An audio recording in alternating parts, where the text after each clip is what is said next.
vie, il devait avoir la capacité de jouir de cette liberté, de jouir du bonheur, de porter du bon fruit.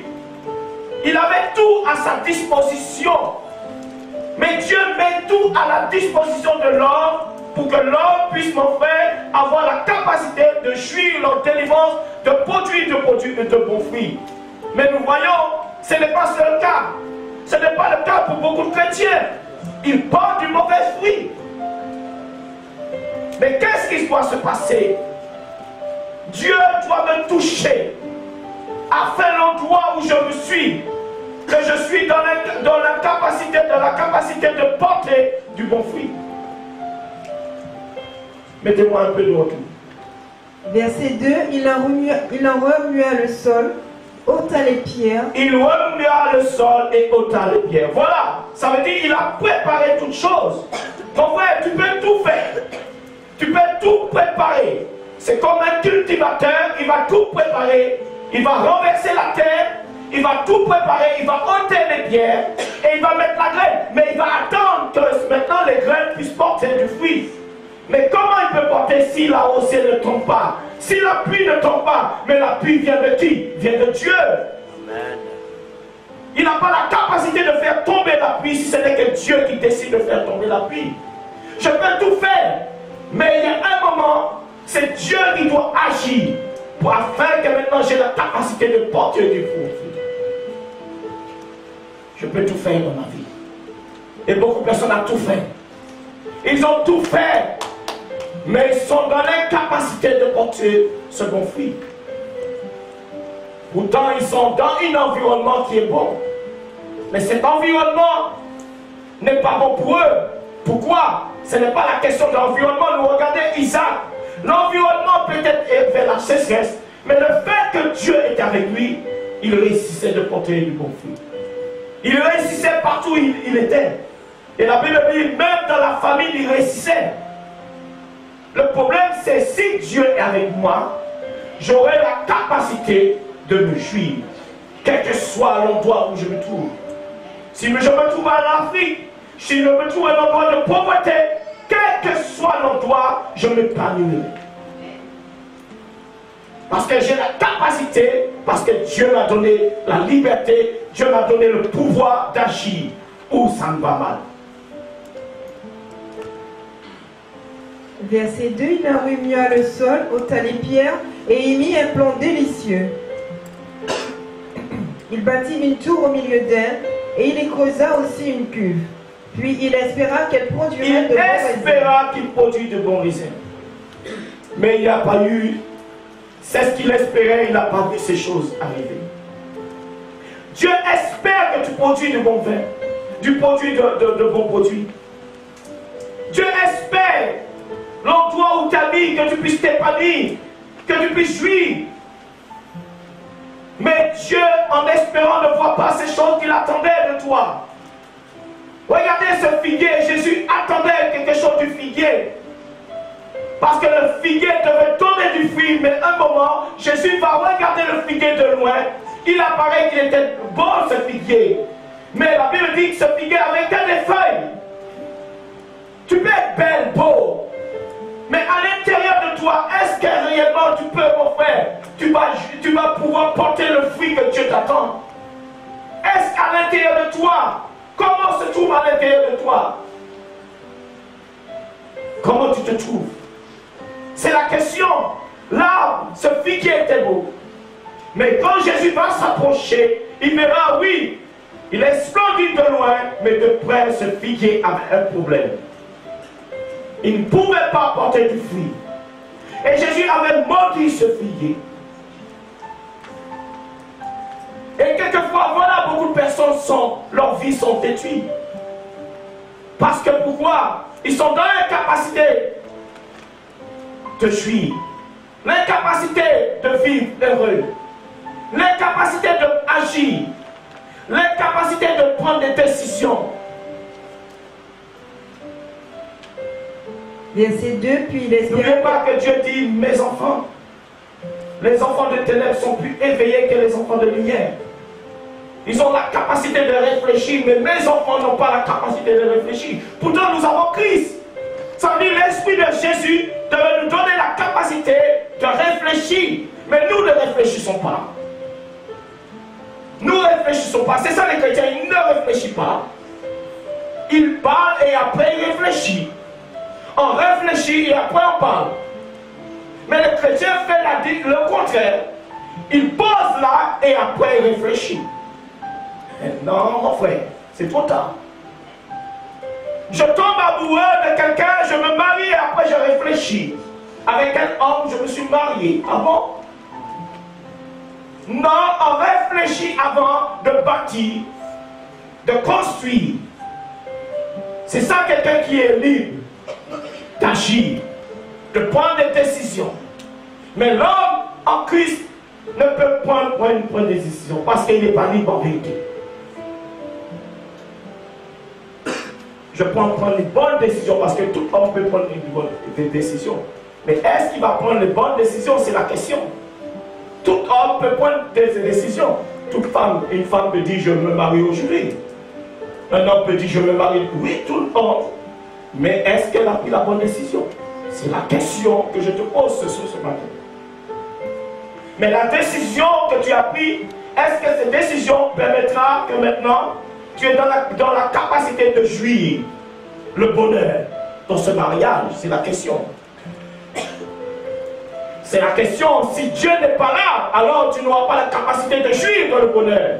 Si le corps a 3 filles, le 3e fille n'est pas là pour pouvoir te permettre de jouir de cette capacité de bonheur, alors tu seras dans l'incapacité parce que de toi-même, tu ne pourras pas vivre le bonheur.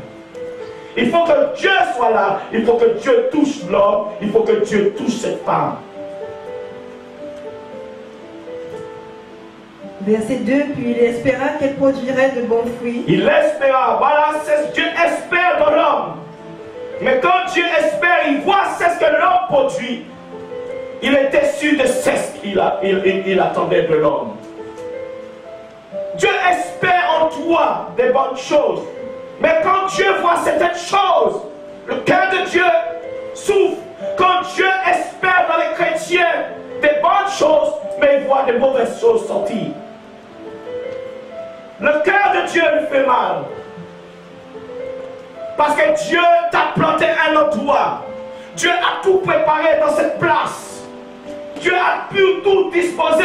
Mais quand Dieu attend quelque chose de toi, puisqu'il a tout préparé, mais il ne voit pas ce qu'il attend. C'est ce qu'il attendait de toi. C'est ce qu'il espérait de toi. Il ne voit pas ces choses.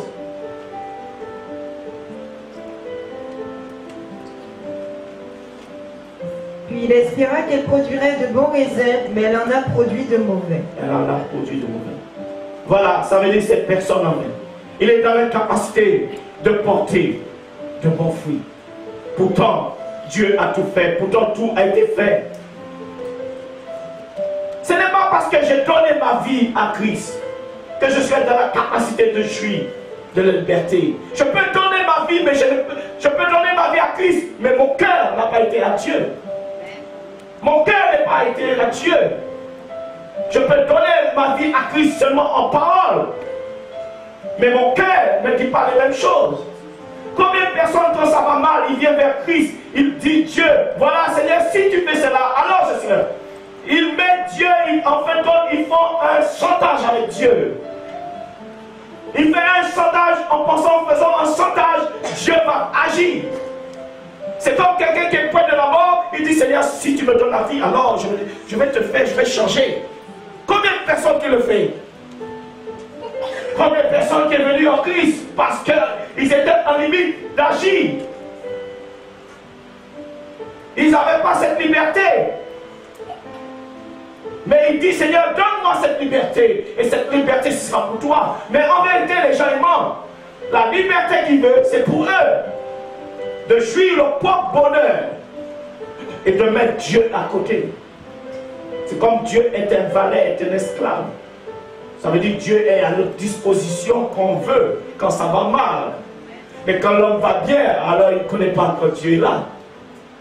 Il ne sait pas que Dieu existe. Si je vis bien dans mon mariage, je ne sais pas. Mais le jour que mon mariage va mal, alors je me souviens qu'il y a un Dieu.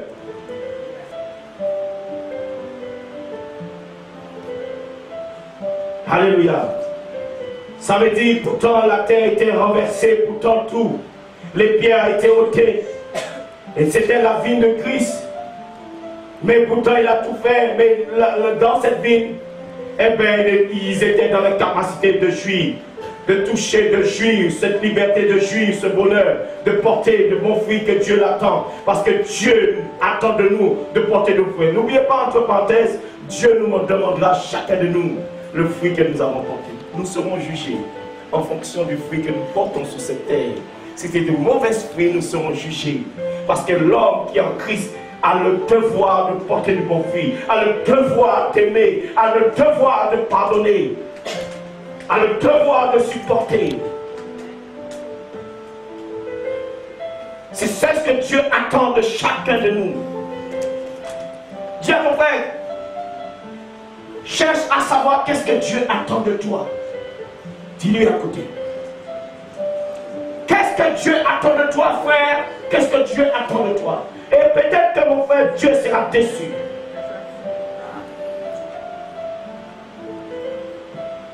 Alléluia. Nous prenons Jean 11.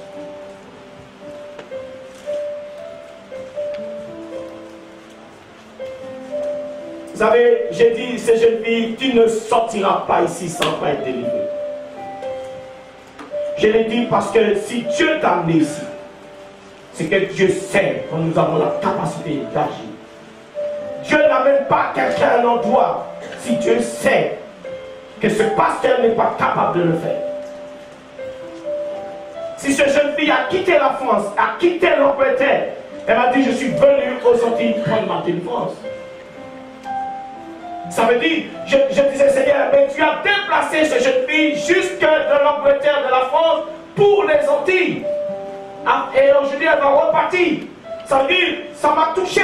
Comment Dieu peut déplacer quelqu'un de l'Europe pour amener pour être délivré? C'est que moi aussi, je trouve ça grand parce que je dis, où est les hommes de Dieu? Où ils se trouvent ces hommes de Dieu? Comment Dieu peut déplacer? Comment Dieu peut sortir des personnes de la Martinique, peut amener à un autre endroit? Mais il faut comprendre. Séminaire sous séminaire, mais les gens sont dans l'incapacité de vivre leur liberté. Ils les promettent la liberté, mais eux-mêmes sont esclaves. Eux-mêmes ne sont pas libres. Combien de personnes qui promettent la liberté, mais eux-mêmes sont esclaves? Les pharisiens promettaient la liberté, mais eux-mêmes étaient limités, étaient esclaves, et eux-mêmes étaient dans l'incapacité d'être libres, parce qu'ils étaient sous la tradition. Fais attention aux gens qui te promettent la liberté. Il faut qu'eux-mêmes soient libres. Parce qu'un esclave ne peut pas libérer un autre esclave. Je ne sais pas de quoi tu es esclave. Amen.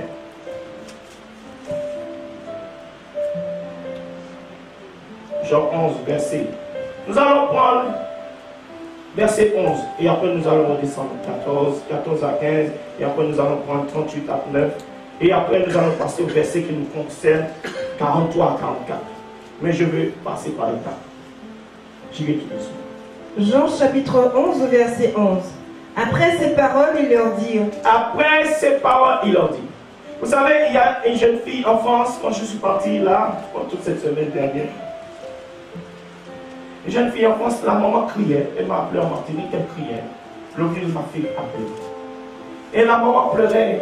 Et la maman disait, quand est-ce que ça va s'arrêter?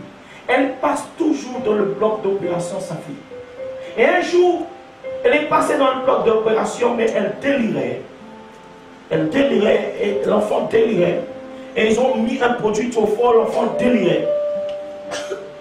Et l'enfant est parti, la mère voit son enfant est parti. Elle pleurait. Et après, elle est repassée encore plusieurs fois pour les mêmes choses. Les mêmes choses. Et dans la semaine, quand je suis parti à Paris, ils m'ont appelé ici. Non, il devait passer sur le bloc. Le médecin a dit, il s'est encore infecté. Nous devons encore opérer. Et la maman criait. Et la maman disait, mais mon mari ne bouge pas, il est impassible, je ne sais pas ce qu'il pense. Il n'y a que moi qui dois prendre la décision. Mon enfant doit repasser, ça ne s'arrête pas. Toujours les mêmes plaies qui s'infectent. Et les médecins ne comprennent pas. Et pendant que je me suis trouvé à Paris, j'ai dit cet enfant,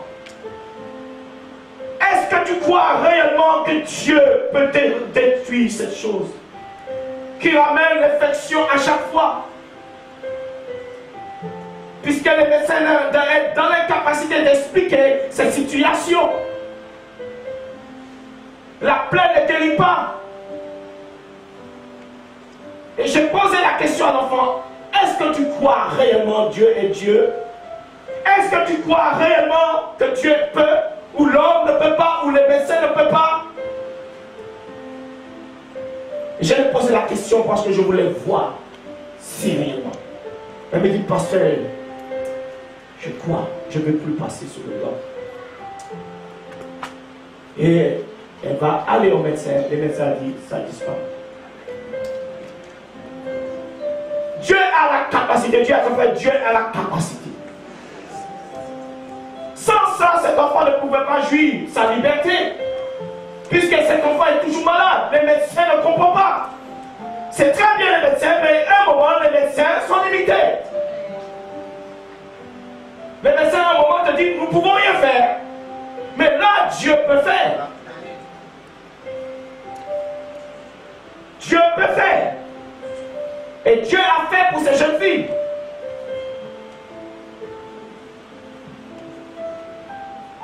Verset 11, après ces paroles, il leur dit, Lazare, notre ami dort, mais je vais le réveiller. Il dit, Lazare, notre ami dort. Regardez, c'est ce que Dieu va dire. Mais c'est ce qui va me toucher, c'est après cela. Verset 14, alors Jésus leur dit ouvertement, Lazare est mort. Et Jésus va lui dire ouvertement, mais plus loin, Jésus va dire, il est mort à cause de vous. C'est vous qui avez limité la parole. Comme mon frère, vous voyez certaines situations, vous pouvez être dans l'incrédulité, dans l'incapacité d'agir. Vous croyez c'est fini. Et le fait que vous croyez c'est fini, alors le fait que vous êtes dans l'incapacité de croire et la foi, c'est vous-même qui vous détruisez. Et Jésus a dit, à cause de vous.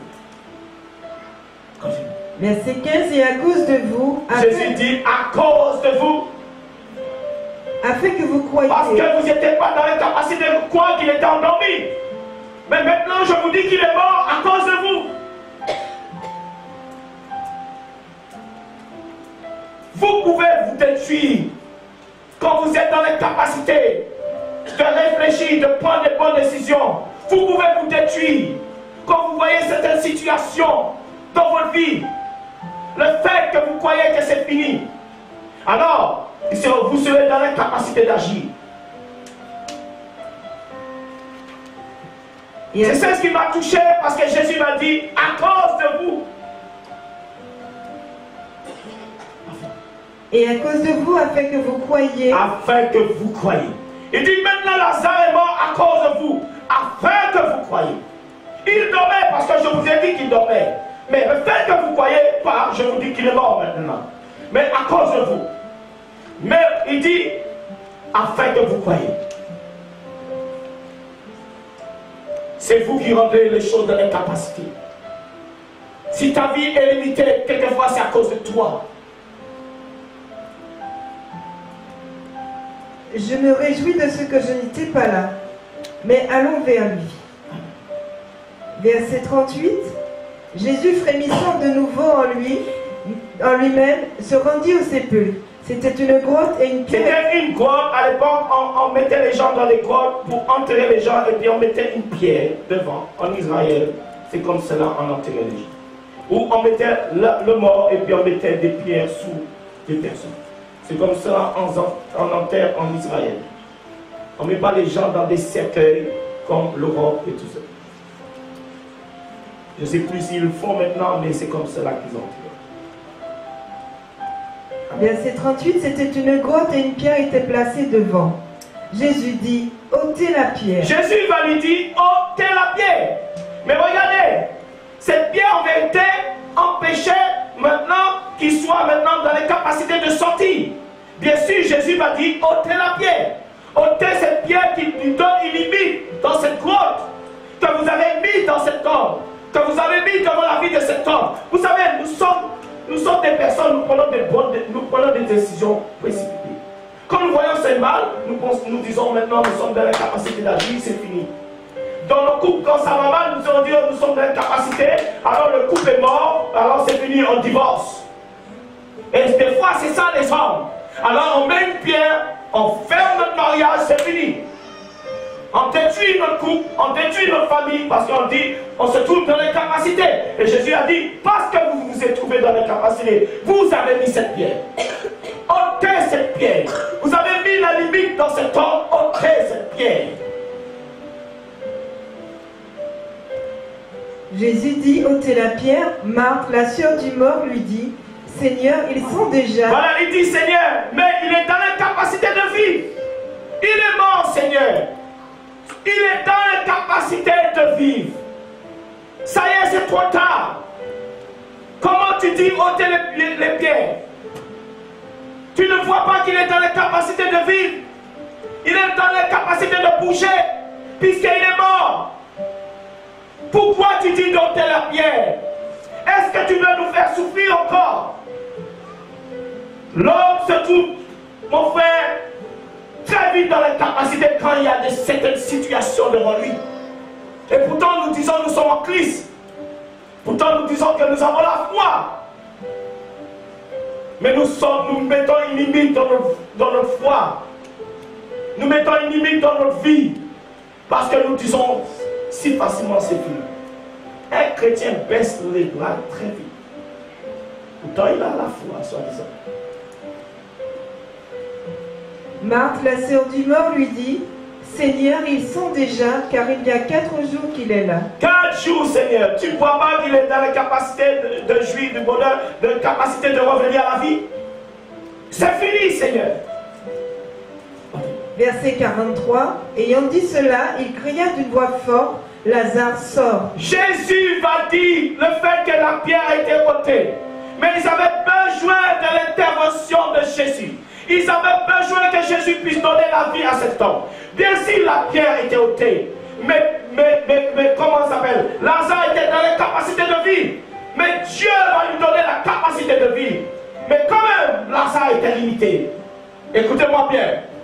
Il avait la vie. Mais Lazare est sorti de la grotte. Lazare est sorti du tombeau. Il était limité. Il avait la vie. Comme beaucoup de chrétiens reçoivent le Seigneur Jésus, reçoivent la vie du Seigneur Jésus, mais sont limités dans les églises. Et pourtant, ils ont reçu la vie, ils sont passés par les eaux du baptême, ils ont reçu Christ, la vie de Christ, mais ils sont limités. Beaucoup de pasteurs peuvent t'amener à recevoir Christ, mais ce n'est pas parce que tu as reçu Christ, tu es libre. Non, Lazare a reçu la vie. Mais Lazare était limité. Dis à ton frère, limité. Parce que c'est ce qui se passe. Beaucoup disent, mais je reçu le Seigneur Jésus. Je suis libre d'agir. Ma vie n'est pas limitée. Je vais jouir ma liberté maintenant en Christ. Mais beaucoup de chrétiens ont reçu Jésus. Mais ne jouissent pas leur liberté. Ils sont dans la capacité de jouir leur liberté. Et Lazare, c'était ça, avec la vie. Mais il ne pouvait pas jouir de la liberté. Ça ne veut pas dire j'ai la vie et je peux jouir de la liberté. Il y a quelque chose qui se passe. Jésus l'avait touché. Oui, la vie de Jésus l'avait touché. Jésus va l'appeler Lazare, sort. Et Lazare va sortir.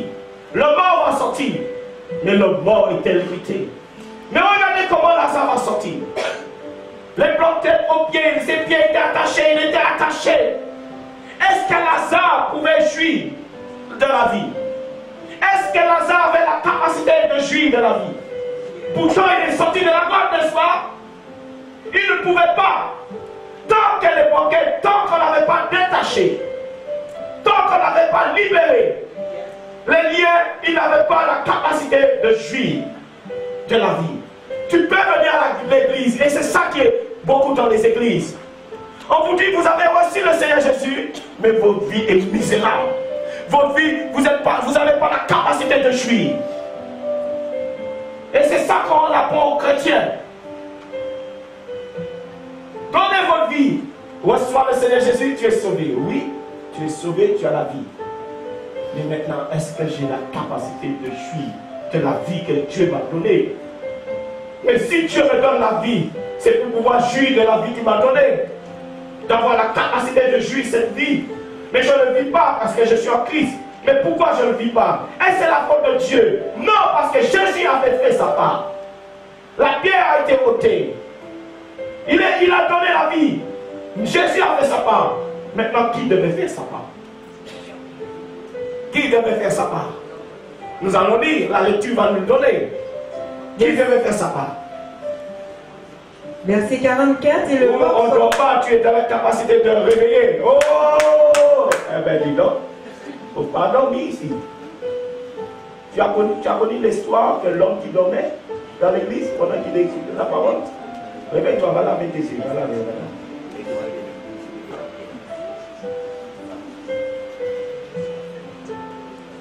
Il faut dormir, petit jeune homme. Moi, je n'ai pas dormi. Toi, tu dors. Tu n'as pas dormi. Je n'ai pas dormi. De toute façon, je n'ai pas dormi. Et je suis dans la capacité de rester éveillé. Jésus dit, vous n'êtes pas dans la capacité de rester éveillé. Tu as dormi 8 heures. Le pasteur n'a pas encore dormi. Et toi, tu dors pendant que le pasteur n'a pas dormi. Laisse-moi dormir. Alléluia. Amen.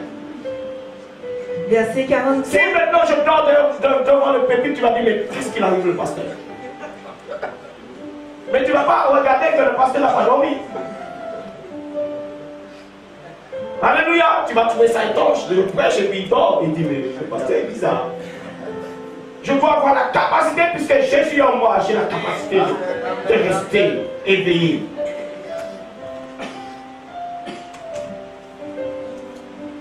Verset 44, et le mort sortit, les pieds et les mains liés. Il sortit, mon frère, il sortit. Il sortit les pieds et les mains liées devant. Même le visage était couvert par ses lèvres, enveloppé dans son visage. Mais comment il est sorti, n'est-ce pas? Mais est-ce qu'il avait la capacité de mouvement, de jouir de liberté? Il était attaché, pourtant il avait la vie. Pourtant Jésus l'avait touché, mais Jésus va lui dire, parce que n'oubliez pas que Jésus a donné le pouvoir à ses apôtres. Jésus a donné le pouvoir à ses pasteurs. Jésus nous regarde. Il dit, voici le pouvoir qu'il nous a donné pour libérer les captifs. Et Jésus va dire, libérez-le. Jésus pouvait le libérer. Mais pourquoi Jésus va dire, libérez-le? Ça, c'est les hommes qu'il a donnés, les pasteurs qu'il a choisis, les disciples qu'il a choisis. Ça veut dire, dans une église, on ne peut pas dire, vous avez reçu le Seigneur Jésus, vous êtes libre. C'est faux. C'est faux. Parce qu'il y a des liens qui vous maintiennent, qui vous empêchent de jouir de cette liberté. Et après, vous allez dire, mais j'ai donné ma vie, mais ça ne va pas. Ça ne va pas, j'ai donné ma vie. Et beaucoup de chrétiens, c'est comme cela. C'est pour cela que vous changez d'église en église. Parce qu'en vérité, vous êtes limité de cette liberté que Dieu vous a donnée, de la vie que Dieu vous a donnée. Je suis triste parce qu'en vérité, je rencontre beaucoup de chrétiens comme cela.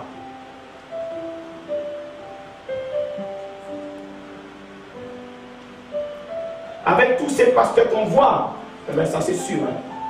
Ça c'est sûr que tu ne vas pas jouir de ta liberté. Pourtant tu es à l'église. Mais tu ne vois pas le bonheur.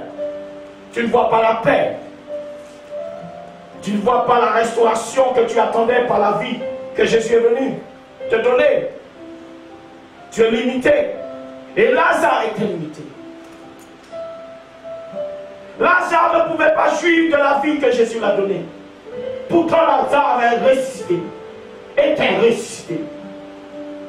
Mais il était attaché.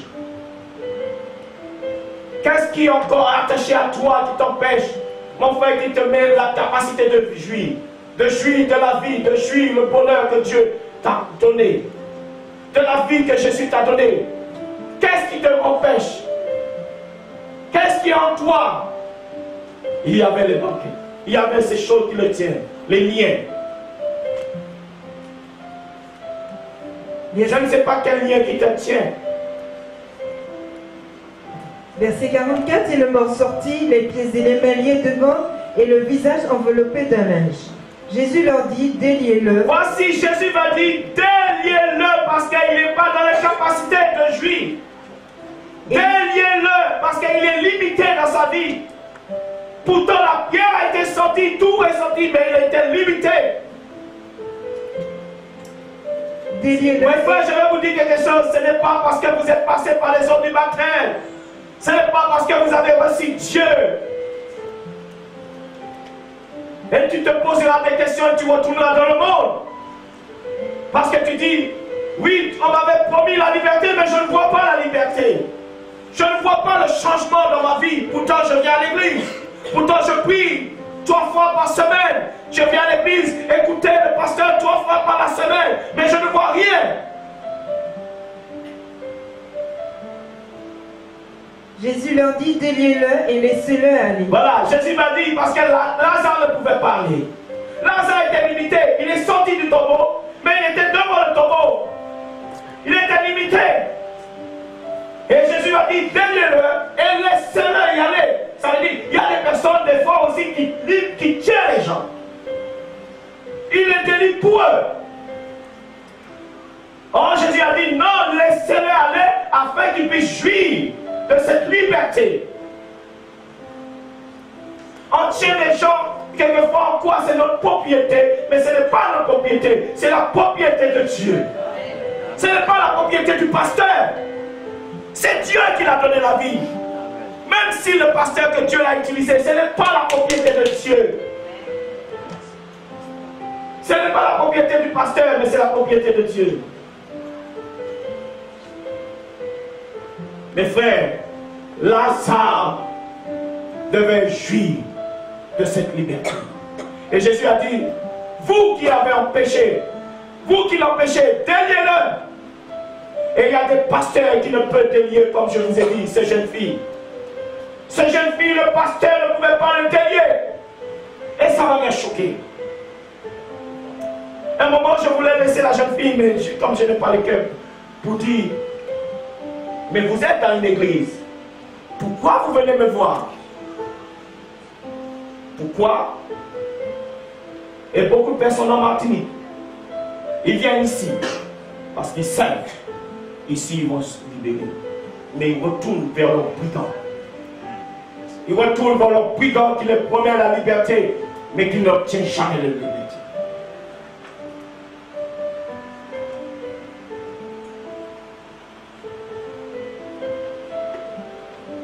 Et je prie ce matin que tu sois dans la capacité de jouir de la vie que Jésus t'a donnée. Tu ne sois pas limité dans ta vie. Pourtant tu as tout fait, tu as tout ôté, tout est ôté autour de ta vie pour jouir, mais tu ne vois pas. Regardez Abraham. Abraham ne pouvait pas jouir d'avoir cette capacité d'agir. D'agir et de vivre cette vie que Dieu l'avait promis. Dieu a dit, quitte ton pays, quitte ta patrie. Et maintenant, je vais te donner la capacité de jouir de cette liberté et de vivre heureux. Mais regardez, Abraham était dans la capacité de recevoir ce que Dieu l'avait promis. Pourquoi? Pourquoi? Pourquoi? Parce qu'il était attaché à son neveu. Quelquefois, un homme ou quelqu'un, le lien d'affection nous empêche de vivre cette vie que Dieu nous a donnée. Nous sommes dans les capacités à cause de l'amitié. Mais au moment qu'Abraham s'est séparé avec son neveu Lot, il était maintenant dans la capacité de vivre cette liberté que Dieu l'a donnée. Et là, Dieu lui dit, lève ta tête, regarde devant toi, maintenant je te donne notre possession. Il était dans la capacité d'accueillir ce que Dieu l'avait promis. Mais ce n'était pas la faute de Dieu. Il a tardé. Parce que pourquoi? C'est lui qui s'est mis dans cette incapacité d'entrer dans la promesse de Dieu. Bien sûr, il a quitté certaines choses. Il a abandonné certaines choses. Mais il y avait un lien. C'était son neveu. Et en plus, la Bible dit, ils s'engueulaient. Le berger d'Abraham et le berger de Lot. il n'y avait pas la paix. C'est ça mon frère. Quand Dieu te donne la capacité de jouir, tu as la paix. Mais si tu n'as pas la paix, est-ce que tu as la capacité de jouir? C'est ce que Dieu t'a donné. Si Dieu t'a donné un mari ou une femme, tu dois avoir la capacité de jouir du bonheur ou du mari ou de la femme que Dieu t'a donné. Le bonheur. Mais s'il n'y a pas la paix, est-ce que je peux me jouir où il n'y a pas la paix? Non. Non. Non. Beaucoup de personnes disent, Dieu m'a donné une femme. Dieu m'a donné un mari. Mais est-ce que tu as la capacité de jouir? C'est la question. Il ne faut pas me regarder, je vise personne. Hein? Pourquoi me regarder? Hein? Il y a une soeur qui m'a dit, pasteur, quand tu prêches, on dirait que tu mets tes mains, c'est moi. Je ne sais pas, c'est pas. Oui, parce que des fois tu viens là, je me sens, c'est moi. Ah, si c'est toi, ça c'est toi.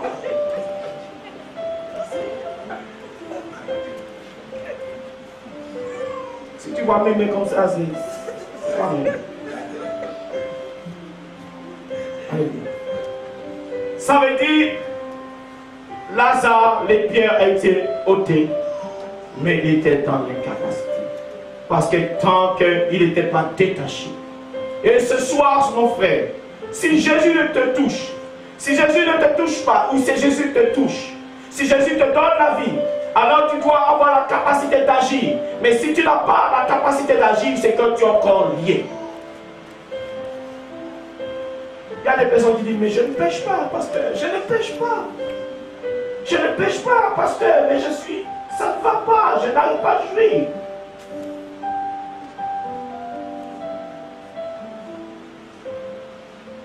Alléluia.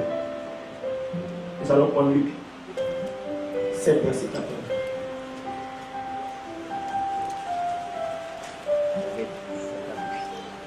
Vous êtes là? J'ai compris. Le pasteur a un grand rôle. Dis à peu près le pasteur a un grand rôle dans ta vie. Dis à peu près le pasteur a un grand rôle. Et c'est ça que j'ai dit aux jeunes filles qui a été libérée. J'ai dit, tu sais, Dieu t'a libéré, mais si tu n'as pas un pasteur qui veille sur ton âme, alors tu ne pourras pas jouir de cette liberté que Dieu t'a donnée. Parce que pourquoi? Le pasteur doit veiller sur ton âme. Parce que la Bible dit c'est lui le gardien de ton âme. Alors maintenant, si tu n'as pas de pasteur, puisque ils ont tout côté, maintenant les gens deviennent leur propre pasteur. Leur propre pasteur qui se délivre eux-mêmes. Ils sont leurs propres délivreurs. Lazare ne pouvait pas sortir, diable il ne pouvait pas sortir. Jésus devait le crier pour le faire sortir. Comment tu peux sortir toi-même? Tu cries pour te faire sortir toi-même, toi. Tu es fort, toi. Tu es mort. Comment un mort peut crier? Il faut quelqu'un qui a la vie qui peut dire Lazare, sors. Ça veut dire pour ordonner la mort de lâcher. Et il n'y a que Jésus qui peut ordonner la mort de lâcher. Parce que la mort, il a vaincu la mort et la mort ne pouvait pas l'engloutir. Alors il avait un pouvoir sur la mort.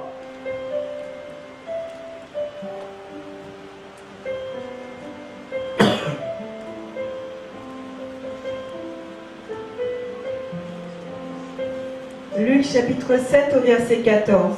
Il s'approcha et toucha le cercueil. Voilà, Jésus va s'approcher. Regardez cette personne. Cette femme avait un fils. Le fils était mort. Mais regardez les personnes qui tenaient cet enfant dans l'incapacité. Ils le maintenaient. Dis à ton frère, il y a des personnes qui te maintiennent dans l'incapacité. Qui te maintiennent dans cette position. Ta vie est détruite, mais il te maintient dans cette position. Et ces personnes qui portaient le cercueil maintenaient ce jeune homme dans cette position. Dans l'incapacité de se lever, dans l'incapacité de vivre. Il y a des personnes qui te maintiennent dans l'incapacité. Ils préfèrent que tu sois comme cela. Amen.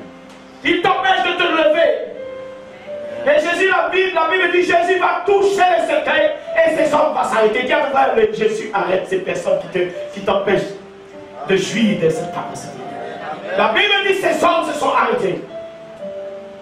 Quand quand Jésus te touche, alors toute personne qui te tenait dans les capacités de voir lâcher prise, viens de lâcher prise.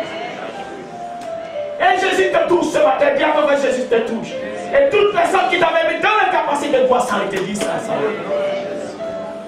Il doit s'arrêter. Il maintenait cet enfant dans la mort. Il maintenait cet enfant dans cette position. Et la femme pleurait. Et Jésus m'a dit, ne pleure pas, ces personnes qui maintiennent ton enfant, je vais les arrêter aujourd'hui.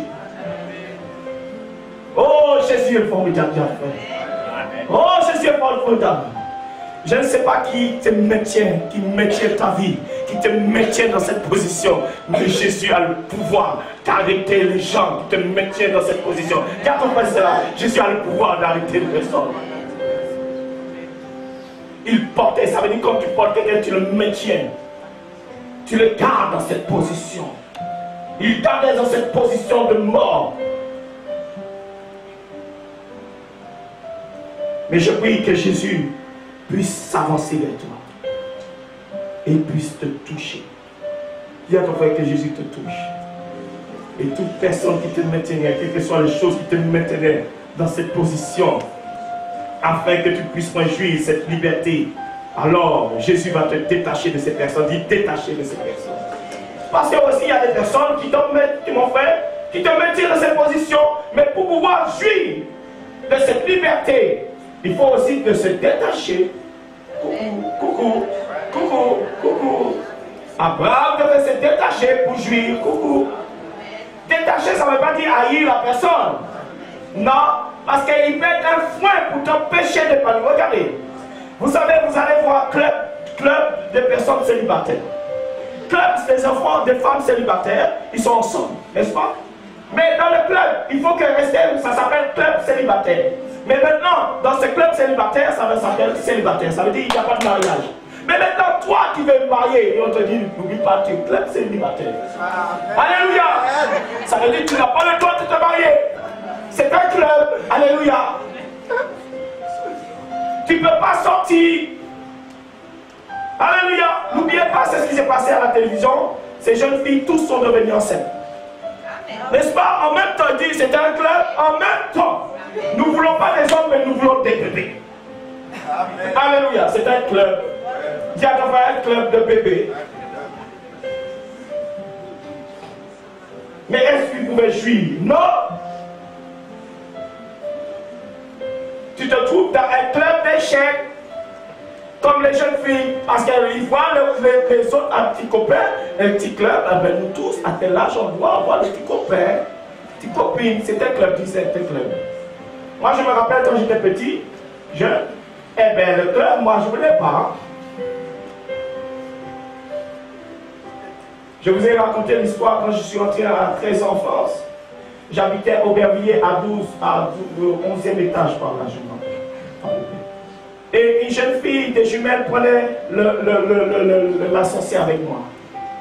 Et puis ces jumelles me disent, ils ont fait un poème pour moi. Ils ont écrit cela, et puis je lisais cela, et c'était des jumelles, et ils ont dit, qui est le petit coco, réponds-moi coco. Vous rigolez, c'est vrai. Mais comme j'étais sauvage, parce que je suis sorti du bois, alléluia. Et j'ai donné à ces jeunes filles un coup de pied, et ma maman dit, il ne faut pas faire ça. Il ne faut pas faire ça.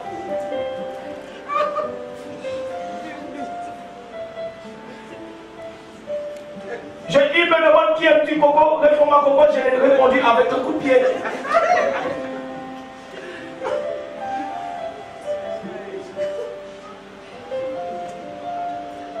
J'étais très sauvage quand j'étais petit. Et ma femme m'a marié. Je me suis marié avec ma femme. Et c'est pour ça que j'ai dit, ma femme, tu as épousé un campagnard. C'est les meilleurs. Parce que Jésus a pris des campagnards, des David, des voilà, des moutons. J'ai dit, voilà, c'est les meilleurs quand même. Et Jésus, c'était un charpentier. C'est les meilleurs quand même. C'est bien les gens qui tapent, je ne vise pas, hein, des gens qui sont sur l'ordinateur, qui tiennent les stylos, ils ont mal là. mais il ne sait pas prendre tous les vis pour visser. Sa femme dit, mais serre-moi le vis, mais il ne sait pas visser. On va appeler quelqu'un pour visser. Ah, pauvre femme. Pauvre femme. Sa femme demande de monter le lit, mais il dit, je ne sais pas monter le lit. Et il essaie de monter, mais il le monte à l'envers. Pauvre femme. Tu peux choisir qu'il est beau, mais il ne peut rien faire avec sa main. Alléluia. Il a la tête, il fait réfléchir, mais il n'arrive pas à travailler avec la tête. La tête, ça n'amène pas les mains à agir. Vous les femmes, vous aimez les têtes, hein? Il faut regarder aussi la main aussi qui agit avec la tête. Vous, tu n'es pas comme ça, toi? Oui? Tu as la tête, tu as les mains, tu as tout. Alors tu as un bon mari, alors. Réfléchissez les femmes, hein. Il ne faut pas choisir la tête, la beauté seulement. Ah, j'ai vu des hommes, hein, j'ai vu des femmes, ils sont obligés d'aller appeler quelqu'un pour venir visser. Le mari là, il est assis. Ah, il est dans la capacité d'agir dans la maison. Il est dans la capacité de visser, même il visse. Il est même dans la capacité de changer le pneu de la voiture. Tu fais quoi avec ça? Tu fais quoi avec ça? Mais comme tu es marié, maintenant tu dois faire avec. Alléluia. Oh, nous vivons que de l'amour et de l'eau fraîche. Tu regardes ses yeux, mais quand tu es là, mais il n'y a pas que ça, il y aura des choses à faire. Hein? L'amour avec de l'eau fraîche, c'est pour un temps. Hein? L'eau, tôt ou tard, il ne sera pas fraîche. Hein? Tu vas te trouver dans l'incapacité. Si tu vis que de l'amour de l'eau fraîche, tu vivras dans l'incapacité. Tu seras dans l'incapacité.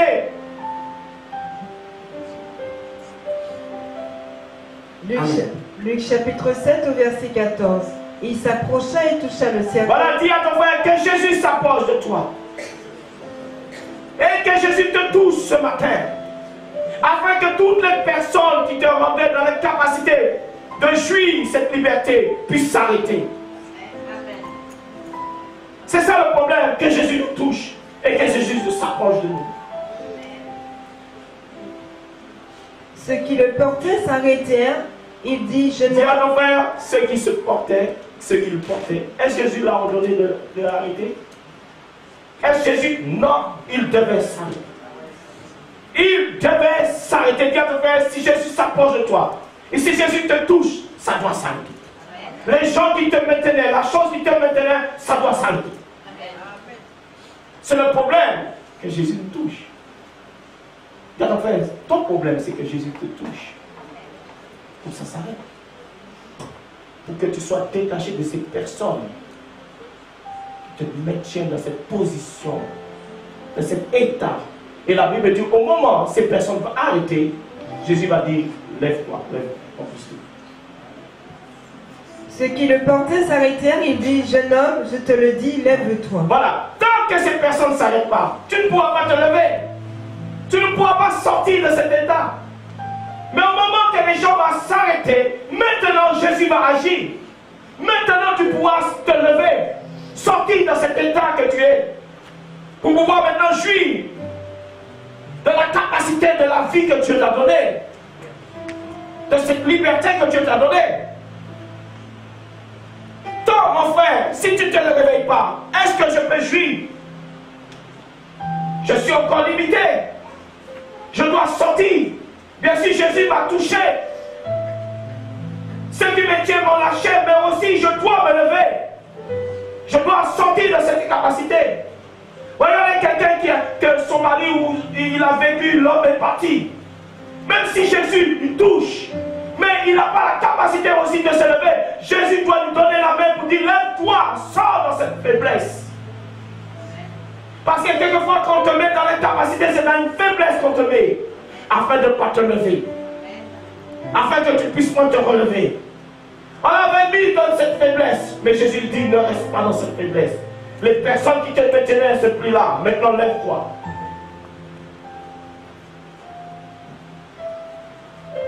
Alléluia.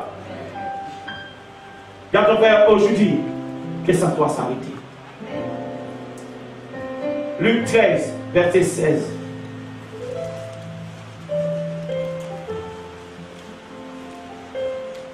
Luc chapitre 13 au verset 16. Et cette femme qui est une fille d'Abraham. Voilà, cette femme, c'était une fille d'Abraham. Elle était dans une église. Elle était dans un lieu qu'elle devait soi-disant s'épanouir. Mais le lieu l'empêchait, mon frère, de vivre. Ce lieu le tenait dans l'incapacité de jouir la liberté. Pourtant, cette femme est chrétienne. Il dit c'est une fille d'Abraham. Elle est chrétienne. Mais pourquoi elle n'arrive pas à vivre? Pourquoi tu es chrétien et tu n'arrives pas à vivre cette liberté, jouir cette liberté? Pourtant tu vas à l'église. Elle allait à l'église. Mais il y avait un problème. La doctrine n'était pas bonne.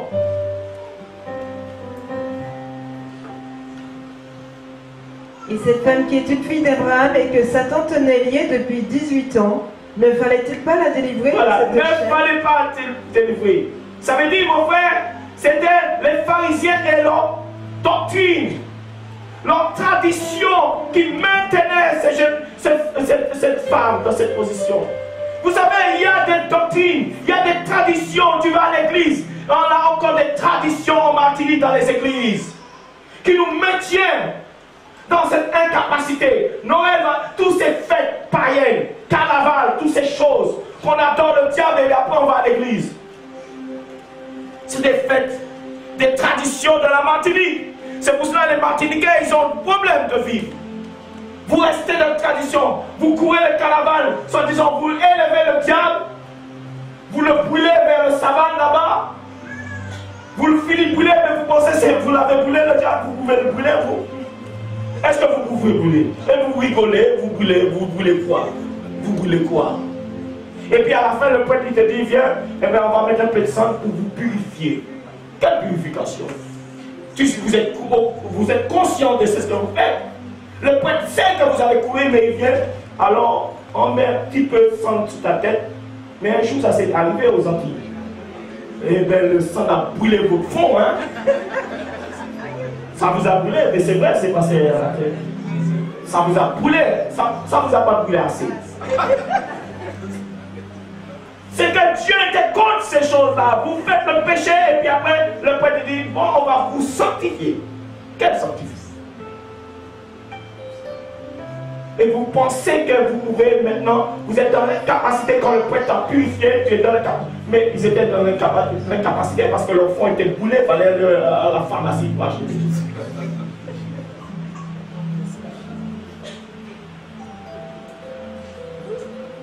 On vous met dans l'incapacité avec les traditions. Et les pharisiens, soi-disant, c'est des personnes qui devaient donner la parole de Dieu, les garder dans les traditions. Vous avez des églises, on vous garde dans les traditions, et ça veut dire que ça vous garde dans l'incapacité.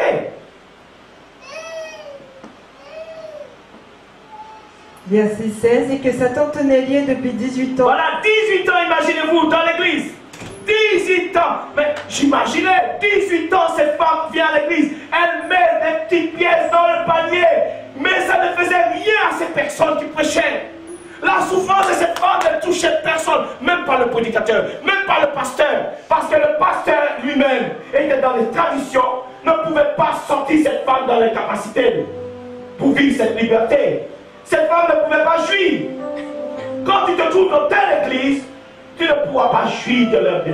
Tu vas adorer Jésus. Tu vas donner ta vie à Jésus, mais tu resteras pareil parce qu'en vérité, tu as un enseignement en vérité de pharisien. Allez dans les églises, vous allez voir cette personne. Oui, c'est beau, les gens chantent, tu les vois bien.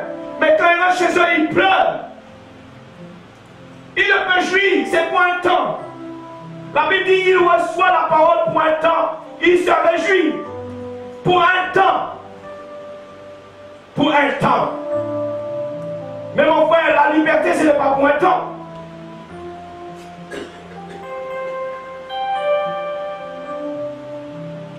Ne fallait-il pas la délivrer de cette chaîne Ne le jour du sabbat? Voici ce que Jésus dit. Qu'est-ce qui tenait cette femme dans l'incapacité? c'était le jour du sabbat. Et en Martinique, c'est plein les sabbats. Les sabbats, les sabbats, les sabbats. Ils le tenaient avec leur tradition, le sabbat. Le sabbat. Et je dis, est-ce qu'il ne fallait pas les libérer ce jour du sabbat pour votre tradition?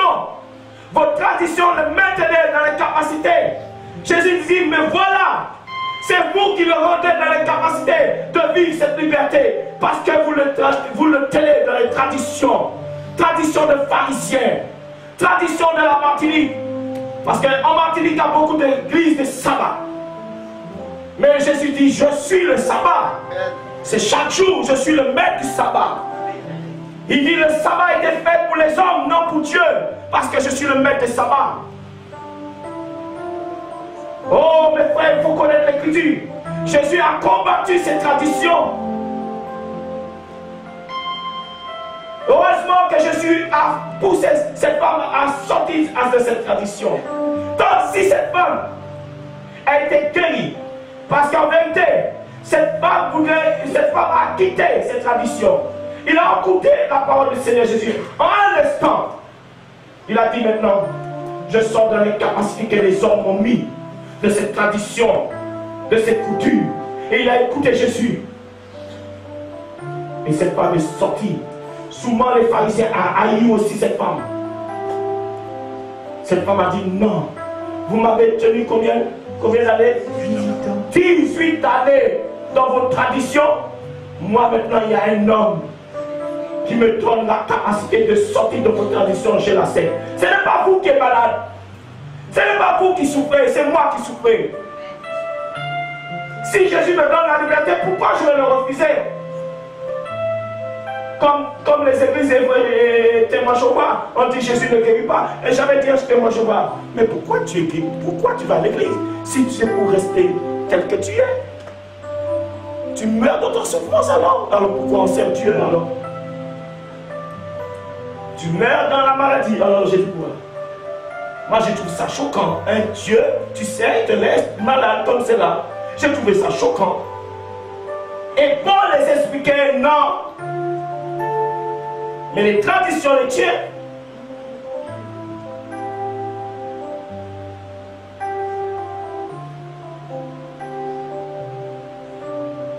Alléluia. Comme les Antillais, les traditions, quand c'est la Pâque, on va manger des crabes vers la mer. Si on n'a pas le boutzeau de crabe, je ne sais pas quoi, on n'a pas fêté la Pâque alors. La Pâque c'est Jésus, immolé. L'agneau qui a été immolé pour nous, ce n'est pas des crabes. Jésus n'est pas un crabe, diable n'est pas un crabe. Tu as un problème, diable, tu as un problème, Jésus n'est pas un crabe. En plus, près de la mer. La mer. C'est là que tu vois toutes les Antillais près de la mer. Tu es en train de prier pour que l'eau ne pas rejoindre.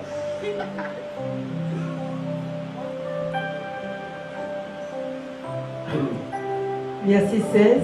Et cette femme qui est une fille d'Abraham et que Satan tenait liée depuis 18 ans. 18 années, ça veut dire Satan, le tenait comment? Par les traditions, en travers de ces pharisiens, en travers de ces pasteurs, ça veut dire Satan utilise le pasteur.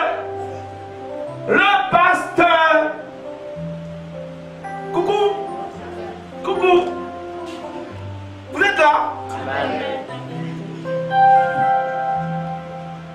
Et cette jeune fille-là, quand il est venu, alors j'ai demandé, il m'a dit, oui, il y a un pasteur qui a dit, non, je ne peux pas te délivrer, je ne vais pas faire la délivrance parce que, oui, je ne veux pas que le démon vienne m'attaquer. Le pasteur qui dit ça, le pasteur qui dit ça, mais t'es fort, toi.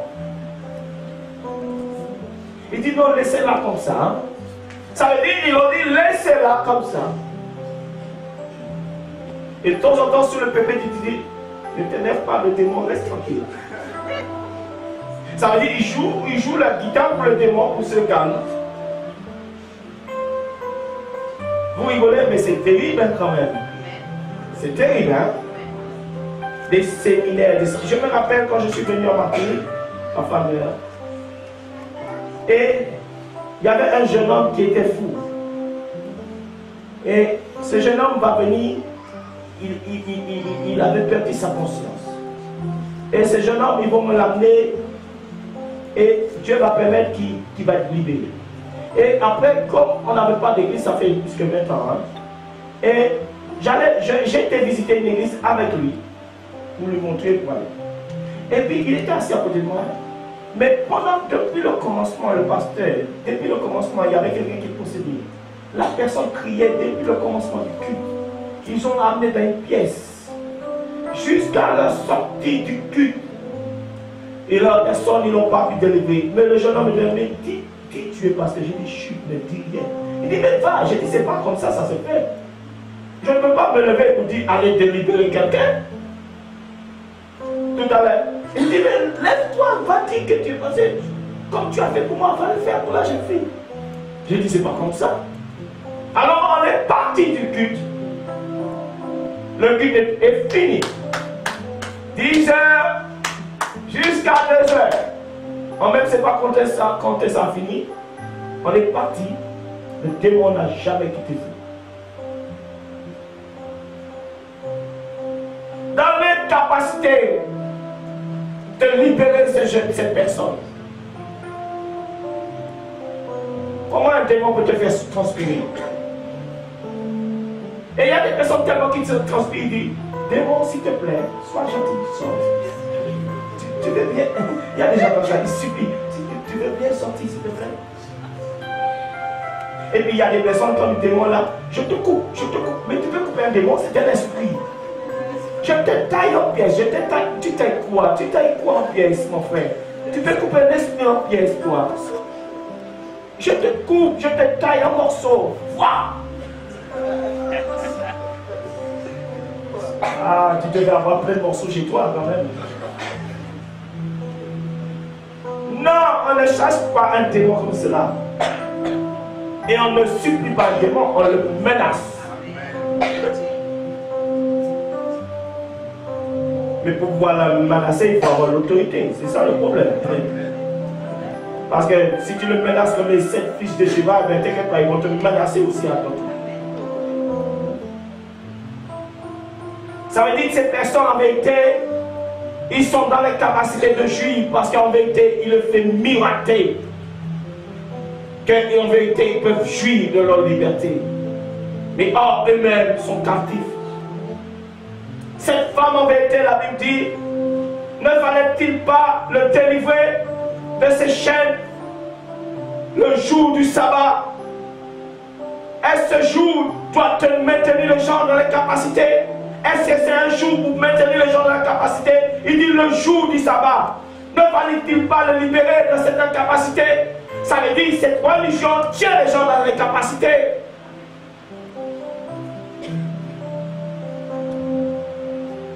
Mais c'est grave. C'est grave.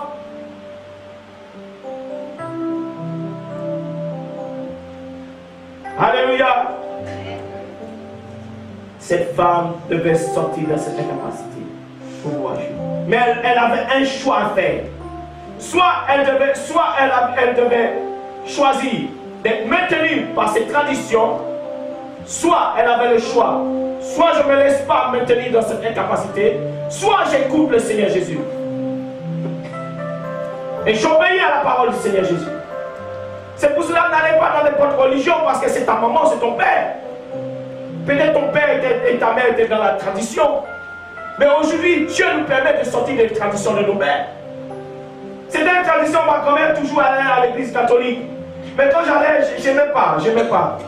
Mais quand j'étais tout jeune, au moment où on allait, et même moi j'allais parce qu'elle me promettait des gâteaux à la fin de l'église. À la fin de l'église, moi j'attendais quelques gâteaux à la fin. J'attendais les gâteaux parce que avant je trouvais le prêtre, il racontait n'importe quoi. Et puis le prêtre me disait un jour, bon, tu as péché? Je dis, mais péché quoi? Il dit, oui, tu as péché. Je dis, bon. Mais il faut trouver un péché. J'ai dit, ah bon, il faut trouver un péché. Alors je cherchais dans mon esprit quel péché je vais dire au prêtre. Et bien je disais, j'ai mangé le sucre de ma maman, j'ai volé le sucre. Je racontais plein de bêtises parce qu'il veut que je trouve un péché. Je racontais plein de bêtises. Je mentais puisqu'il veut que je mente. C'est le cycle de ma maman. J'ai mangé le cycle. J'ai pas volé. C'est le cycle de ma maman. Je l'ai mangé. J'ai bien volé. Mais j'allais pas. J'aimais pas. Je trouvais ça fou. Je trouvais qu'il raconte des bêtises. Et tu vois, après, comme les Antillais, ils aiment bien mettre leurs beaux vêtements blancs, leurs chapeaux et tout cela. Tu vois, quand ils vont à l'église, quand tu entends les trucs qui sont, tout le monde sont beaux comme cela. Mais ils n'ont pas la vie. Ils n'ont pas la vie. Et moi, je n'aime pas. Moi, j'attendais seulement la fin pour le gâteau qui m'a donné à la maison.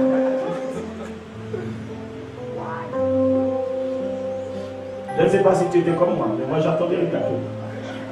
Parce que devant l'église, il y avait toujours des marchands pour vendre des gâteaux coco, des gâteaux, des pistaches.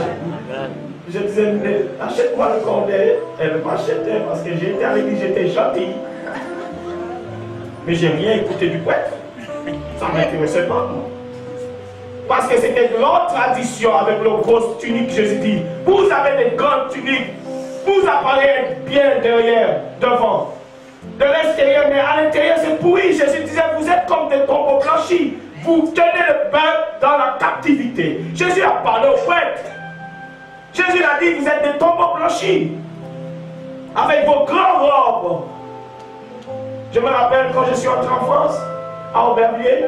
Alors, ma mère m'a amené pour faire mon baptême, je ne sais pas quoi, confession, je sais pas, je ne sais pas, les bêtises là. Et ils m'ont fait faire le catéchisme, moi j'écoutais même pas. Mais après ils m'ont mis une grande robe et une grosse croix. J'ai dit, mais je ne suis pas une fille quand même. C'est vrai, une grande robe et une grande croix. J'ai dit, mais ils m'ont mis comme une fille. Hein. Ah, j'étais pas content ce jour-là. Et ils étaient contents, ils mangeaient leur gâteau, ils mangeaient tout leur truc. Mais moi, j'étais pas content. Mais j'étais obligé d'obéir, c'est ma mère. Mais moi, j'étais jamais content. C'était leur tradition, leur fête après leur truc là, manger leur gâteau, on invite la famille, mais on t'a vendu. On m'a pas demandé mon avis. C'est moi qui est concerné quand même. Les traditions, on ne demande pas ton avis. Est-ce que tu veux ou si tu ne veux pas? Mais je le choisis quand même, je choisis quand même. Il y a en démocratie, c'est ça, démocratie, démocratie en liberté, c'est ça, on a le choix de choisir. Maintenant, les personnes, non, vous n'avez pas le droit de choisir. J'ai le droit de choisir. Même si tu es ma maman, j'ai le droit de choisir. Si tu veux rester dans ta transition, moi, je ne veux pas. Jésus l'a dit, c'est tout. Quand ton frère ne reste pas dans la capacité, toi qui veux jouir cette liberté, cherche que Jésus puisse te toucher et cherche à être détaché de toutes ces choses.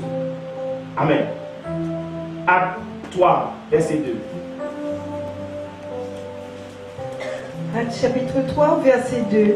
Il y avait un homme boiteux de naissance. Voilà, un homme boiteux de naissance. Regardez. On mettait cet homme boiteux, c'est toujours devant l'église. Hein? C'était des personnes qui tenaient cette personne dans l'incapacité. Vous savez, il y a des personnes, ils profitent de votre souffrance, ils profitent de votre incapacité, ils profitent de votre faiblesse à faire, mon frère, de te maintenir parce qu'ils ont un intérêt tant qu'ils te tiennent dans cette capacité, dans l'incapacité. Il y a des personnes, c'est comme cela, ils profitent de ta situation. Ils profitent. Je me rappelle, ma mère était venue témoin Jéhovah. Les témoins Jéhovah venaient à la maison, ils sont toujours là le matin, très tôt, en plus, c'est fatigué. Ils viennent, ils sonnent la porte, ils restent là, ils ne te demandent pas ton avis. Dès que tu ouvres la porte, ils sont toujours là chez toi. Ils ne lâchent pas le morceau, hein. Ils ne lâchent pas le morceau. Quand il te tient, quand là, il te tient comme ça, on l'a tenu un peu plus, un mouton, on va les trembler, hein. Alors, ils venaient. Mais moi, comme j'étais le rébellion de la famille, on disait, lui là, il faut le mettre dehors. Moi, je dis, moi, je ne m'assois pas avec vous. Je n'écoute pas. Je n'écoute pas. Je suis chrétien, je n'écoute pas. Alors, ils ont fait ma maman me mettre dehors. Et puis, comme ma maman avait cet handicap, une chaise roulante, alors ils promettaient à ma maman plein de choses. Ils avaient la carte bleue de ma maman, ils faisaient tout. Nous qui étions ses enfants, on n'avait pas de carte bleue de la maman. Ils géraient toutes les finances de ma maman. Nous, les enfants, on n'avait pas. Mais ils géraient tout.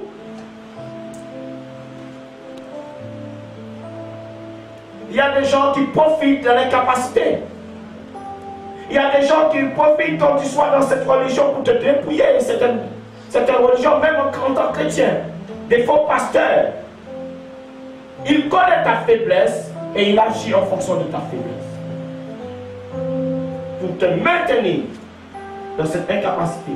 Parce qu'il sait dans cette faiblesse, il peut tirer quelque chose de toi. Il tire un profit de toi. Et il y a beaucoup d'églises comme cela. Les gens sont déjà dans une faiblesse, dans une incapacité, mais ils utilisent cette incapacité pour le faire miroiter une délivrance, pour le faire miroiter le bonheur qu'ils ne vont pas avoir. C'est dommage. Je suis triste de voir ces choses-là. Je suis triste.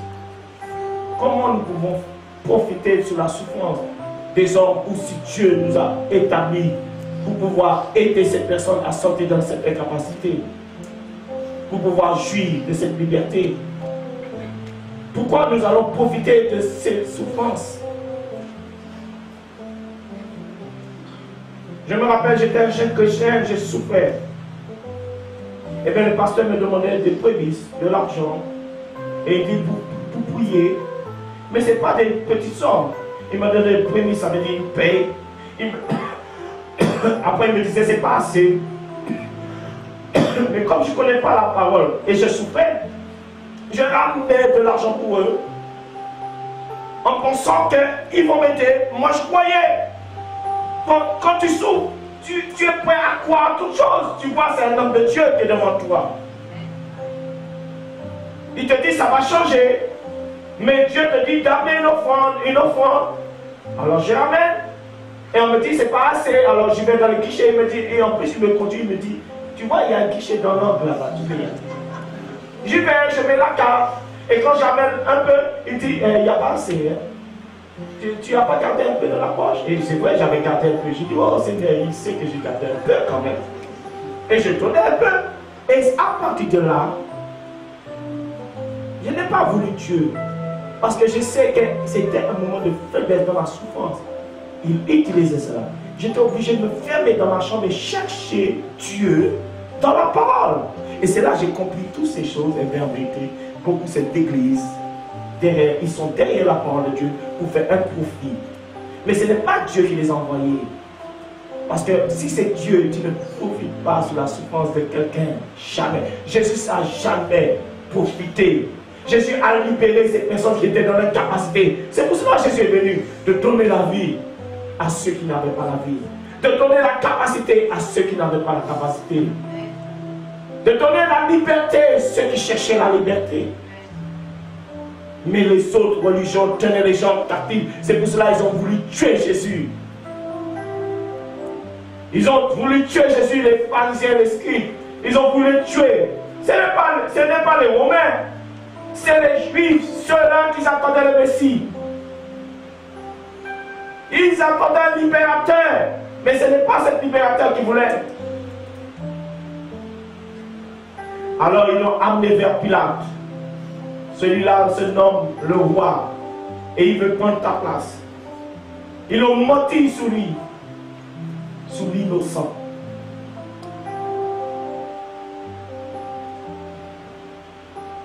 Aujourd'hui, les Juifs attendent le libérateur.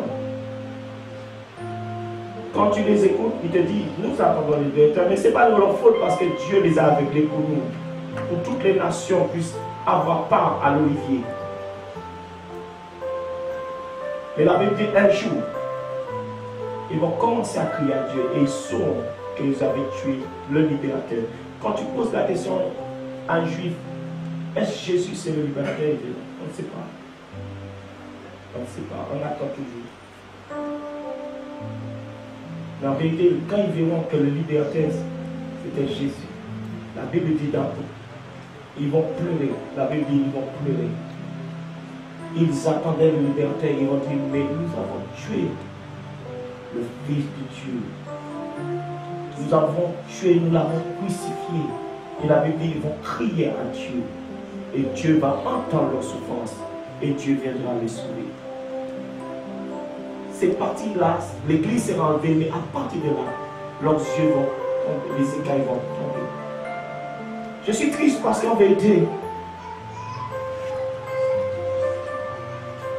ils vont crier à Dieu. Ils vont pleurer. Imagine-toi quand ils vont savoir c'était le Messie qu'ils ont tué. Imaginez-vous.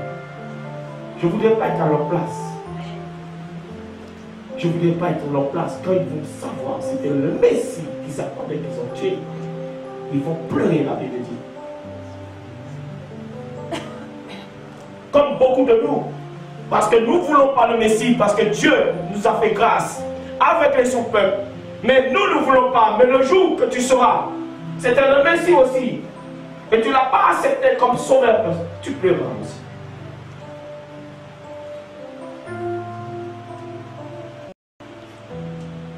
Parce que beaucoup de personnes veulent vivre leur liberté dans la capacité. Ça veut dire qu'ils pensent qu'ils sont libérés. Ils sont libérés. Mais ils sont dans la capacité. Parce que sans Jésus, tu es dans cette capacité. Tu n'es pas libre. Je dis toujours, le monde, c'est un grand prison. Le monde, c'est un grand prison. Le monde entier, c'est un grand prison. Mais pour sortir dans cette prison, pour être libre dans cette prison, il faut avoir Jésus. Parce que quand vous regardez, c'est ce que le monde fait.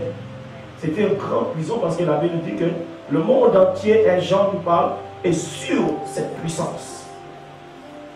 On dit les personnes sont sous l'influence. Mais regardez les États-Unis, c'est ce qui s'est passé. Ce jeune homme qui est entré dans une église et massacré, il était sous quelle puissance?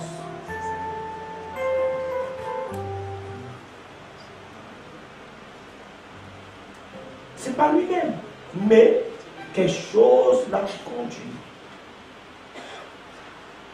Il n'avait plus de contrôle sur lui-même, sur ses actes. Même si on le juge, mais il n'avait plus de contrôle parce qu'il est sous cette puissance. C'est comme quand tu es sous la drogue, sous l'alcool, tu es sous cette puissance. Il y a des personnes, quand ils tuent, après ils se réveillent. Mais je ne sais pas pourquoi j'ai tué. Il y en a des gens qui ont massacré leurs parents pour peut-être 10 euros, 20 euros. Après, tu dis, mais pourquoi 10 euros? Ils n'ont plus de contrôle. À la fin, il dit, mais j'ai tué ma maman pour 10 euros. C'est trop tard. Tu voles ta maman, ton papa. J'espère ici que vous ne voulez pas vos parents. Hein? Parce que là, tu es sous une puissance. Hein? Si tu voles tes propres parents, tu passes dans le porte-monnaie de ta mère ou ton père, ou tu prends les cartes bleues, tu fais des choses, tu as un problème. Hein? Tu voles ta maman qui travaille pour pouvoir te nourrir, tu le voles.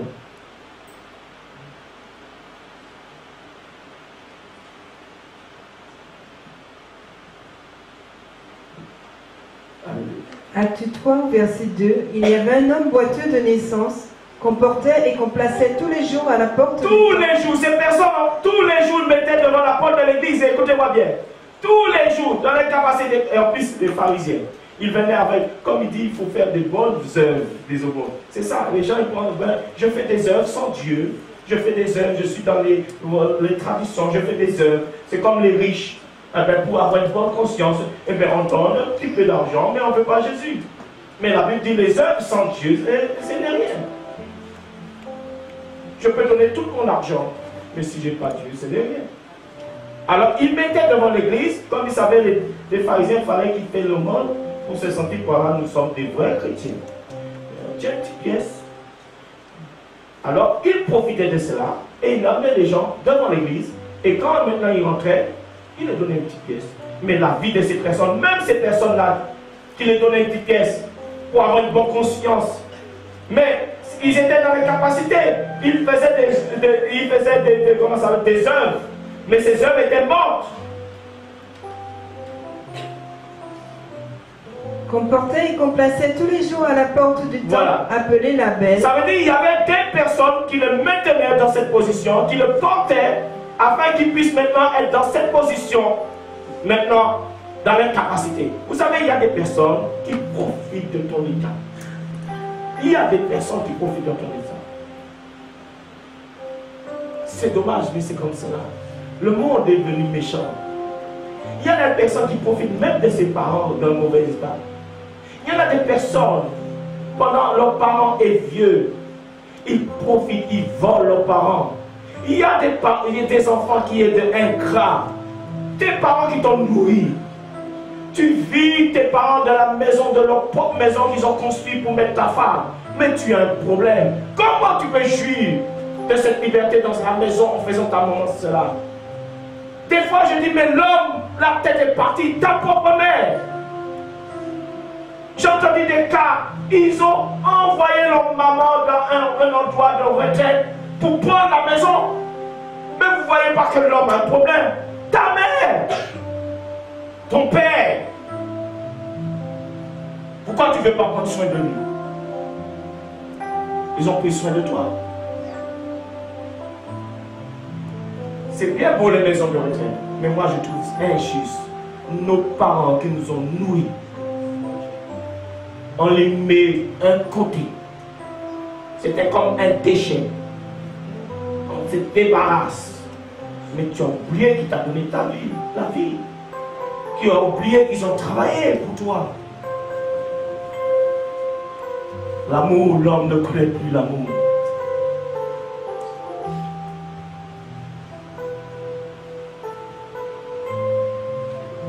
J'aime mon frère parce que mon frère, il est plus jeune que moi, il a ma mère chez lui. Elle prend soin de ma mère. Et j'avais demandé à ma mère, tu peux venir, moi, nous sommes, ma femme et moi, nous sommes prêts. Elle peut faire la France. Mais c'est ce que j'aime avec mon frère. Eh bien, il a toujours gardé ma mère.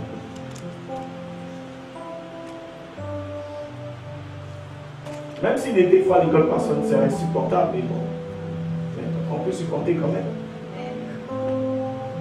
On peut supporter. Ça vous fait rien. Ça vous fait rien. Moi, ça me fait quelque chose. Tu as une maison de 3 pièces et tu mets ta maman parce que ta femme te dit non ou ton mari te dit non. Moi, je ne veux pas ta maman. Mais dis, mon mari, tu sais, si je suis en vie, tu m'as marié, qui m'a mis au monde? Par qui Dieu est passé? Mais par eux, sinon jamais je serai avec toi alors. Coucou? Coucou?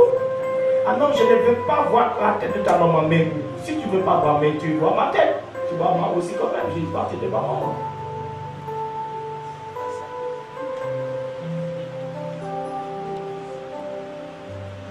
Et vous qui haïssez vos belles-mères, même s'ils ont la tête dure, c'est vrai les belles-mères, mais il faut quand même savoir que quand même Dieu est passé par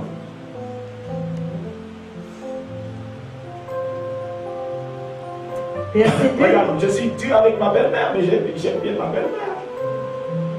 Ma belle-mère dit Jérémie, Jérémie. Je dis oui, Jérémie, belle-mère, oui, belle-mère. Moi, je ne considère même pas comme ma belle-mère. C'est plus que. En plus, je suis son pasteur.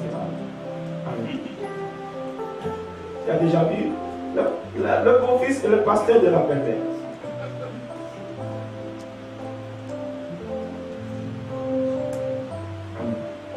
Et c'est Dieu pour qu'il demandât l'aumône à ceux qui entraient dans le temple. Voilà, voilà pourquoi il le mettait pour le monde. Ça veut dire qu'il le maintenait dans cette incapacité de liberté. Ça veut dire qu'il n'avait pas le choix de choisir. Libre, il n'était pas libre, il n'avait pas le pouvoir de choisir, d'agir. Ça veut dire qu'il était sur la merci de ces mains de ces personnes. Il était handicapé côté où il aille. Qu'est-ce qu'il pouvait faire? C'est ça, mes frères. Des fois, tu es sous la merci de... Je me rappelle, j'étais un jeune chrétien. Alors un frère m'a amené dans une autre église. Et me dit, c'est moi qui t'ai amené. Et il fallait que le matin, Le matin, j'arrive à 8h, c'était à Crimée. J'arrive à 8h, il me fait arriver à 8h. Il se prépare avec sa femme jusqu'à 9h. J'attendais la voiture. Comme si j'étais obligé.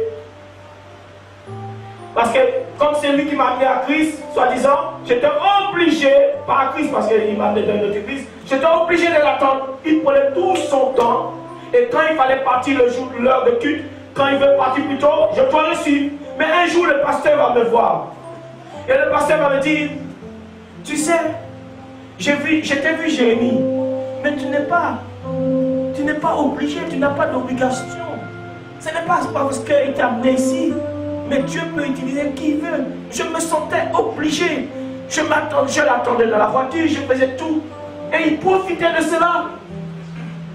Mais un jour, le pasteur, je ne sais pas comment Dieu l'a montré, il m'a appelé, il m'a dit, Jérémie, j'ai vu que tu veux rester, mais il te pousse à partir vite. Et quand le pasteur m'a dit cela, eh bien, juste ce mot, j'étais libéré. Et je savais maintenant, je n'avais pas d'obligation. Dieu a seulement utilisé pour m'amener. Et c'est ça beaucoup de personnes, parce qu'il t'amène dans une église, alors tu es obligé et soumis à son autorité. Non. C'est un instrument que Dieu a utilisé, tout simplement. Et quand il parle de l'église, il dit, on part aussi. Non, si je suis bien. Et c'est ça que j'avais dit au ce jeune homme. Il dit, on part. J'étais amené là, c'est pas pour rester. Moi j'ai dit, je reste. Et tu sais, c'est ce qu'il m'a dit, ça m'avait choqué. Il dit, tu étais mort, tu t'es amené là. Et maintenant tu es en vie, maintenant tu me dis là. J'ai dit, c'est pas grave, j'étais mort, mais j'ai trouvé la vie.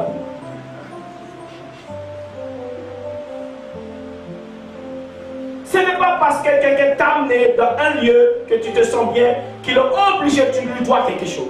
Non, c'est Dieu qui l'a utilisé pour t'amener à l'église, tout simplement. Tu ne dois rien à personne, si ce n'est qu'à Dieu. Sinon, tu seras toujours dans l'incapacité parce que tu es attaché à cette personne, parce que tu penses que tu le dois quelque chose comme moi, je pensais. Amen. Alléluia. Et nous allons finir par là. Non, nous allons. Voilà. Et je prie cette année, tu ne seras pas dans l'incapacité. Tu pourras jouir de ta liberté. Parce que cette année, peut-être, il s'est passé beaucoup de choses. L'année n'est pas encore finie. Mais je prie qu'avant que l'année puisse finir, que tu puisses sortir dans cette situation de l'incapacité. Pourtant, tu es à l'église. Mais ta vie n'a pas changé. Pourtant, tu es à un endroit, le sol a été renversé, tout a été sorti. Dieu t'a mis un endroit qui est bon pour toi. Mais tu ne portes pas du fruit. Il n'y a que de mauvaises choses dans ta vie.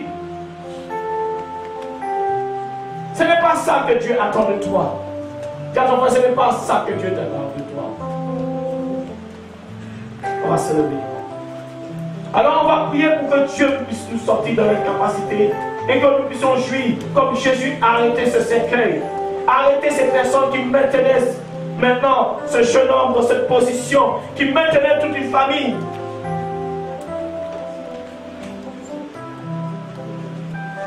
Vous savez, j'avais beaucoup d'amis parce que j'ai fait le service militaire en Allemagne à cette époque. Et quand j'ai connu Christ, bien sûr, je suis parti, je connaissais Christ avant de partir à l'armée. Mais comme à l'armée, on est loin du pays, on est loin de la famille, alors on fait notre famille. Pendant une année, on fait notre famille. On s'attache avec ceux qu'on reste pendant une année. Mais le moment quand je voulais suivre ma foi, vivre ma foi, il toujours m'amenait des choses dans les boîtes de nuit, il m'amenait voilà, des trucs, on passait la nuit, on joue des dominos, on fait cela. Mais un jour, ça détruisait ma foi. Je ne pouvais pas vivre ma foi pleinement. À un moment, je devais me séparer de mes amis. Parce qu'ils avaient une mauvaise influence sur moi. Ils m'empêchaient de vivre ma foi. Et même si quand j'étais à l'armée une année, mais je devais choisir ma foi, de vivre ma foi, ou de rester avec eux. Et j'ai choisi de vivre ma foi. Et aujourd'hui, je suis très heureux.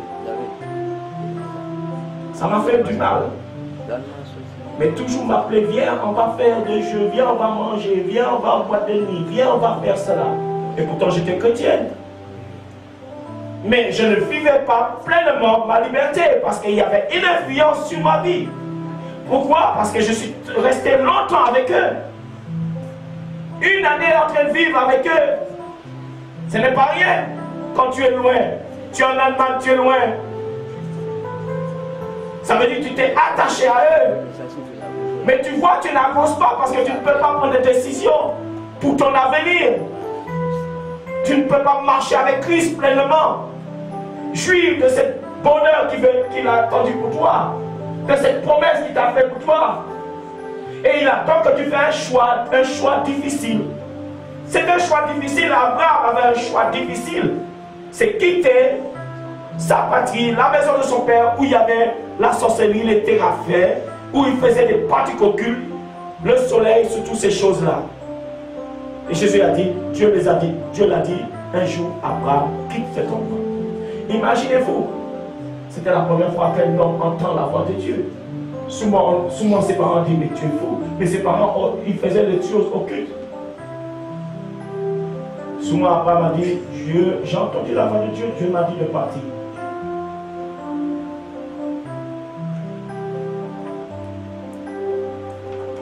Alléluia. Dieu veut te sortir de l'incapacité. Dis à Dieu veut te sortir. Dieu veut te toucher. Dieu veut arrêter toutes ces personnes qui te tiennent dans l'incapacité. Parce qu'il y a aussi des personnes qui te tiennent dans l'incapacité. Il y a des hommes qui savent qu'il ne va pas te marier, mais il te tient dans l'incapacité. Tu es juste un plaisir sexuel pour lui. Il sait qu'il ne va pas faire ta vie avec toi. Il te ment. Mais que donc tu vois maintenant, tu as déplacé la trentaine. Tu es stable, mais toute ta vie a été détruite. Je parle pour les jeunes filles, je parle pour toutes ces personnes. Aujourd'hui, les gens, ils promettent des choses qu'ils ne peuvent pas tenir. Ils te promettent la liberté, ils te promettent le bonheur qu'ils ne peuvent pas te donner. Il sait qu'il ne va pas faire ta vie. Il sait que juste c'est un peu de temps. Et alors il dit, la vie c'est profiter un peu à l'instant même. Tu n'es pas là pour profiter la vie pour un instant. Tu es là pour le vivre heureux. Que ta vie soit stable. Je n'ai jamais voulu vivre la vie pour un moment. Je voulais me marier, avoir mes enfants, avoir ma famille. Je savais que c'est ce qui était dans ma tête. Je ne voulais pas vivre comme mon père, avoir plusieurs femmes. Je ne voulais pas cette vie.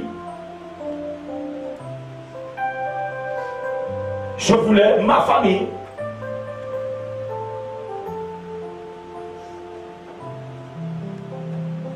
Je ne sais pas si quelqu'un qui a 10 femmes est heureux.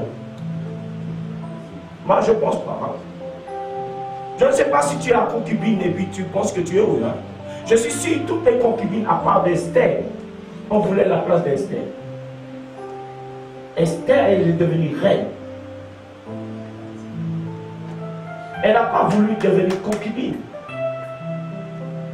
Mais toutes les autres étaient dans l'incapacité parce que pourquoi eux, ils voulaient être quelqu'un, avoir de l'argent, avoir tout ça. Mais Esther aussi a trouvé cette liberté, a trouvé la capacité, ça veut dire elle a trouvé le bonheur. Elle jouissait le bonheur parce qu'elle était dans le palais. C'est ça un enfant chrétien. Il ne vise pas seulement les bénédictions, mais il vise d'être heureux, la liberté en Christ. Mais c'est celui qui demeure dans la maison de Christ qui est libre. En vérité, on pense que les chrétiens souffrent. C'est ça, beaucoup de personnes se trompent. Ils pensent que les gens dans le monde sont heureux. Ils ont les semblants. Mais assieds-toi avec quelqu'un dans le monde. Il a peur d'espérance. Il a peur d'un lendemain. Il ne sait pas qu'est-ce que va venir dans le lendemain. Mais nous avons l'assurance d'un lendemain. Nous avons l'assurance parce que nous avons Christ. Ils ont peur de perdre leur travail. Ils ont peur de toutes ces choses. Ils ne vivent pas. L'autre a peur que son mari le quitte. L'autre a peur que sa femme le quitte. Moi, je n'ai pas peur de ça, moi.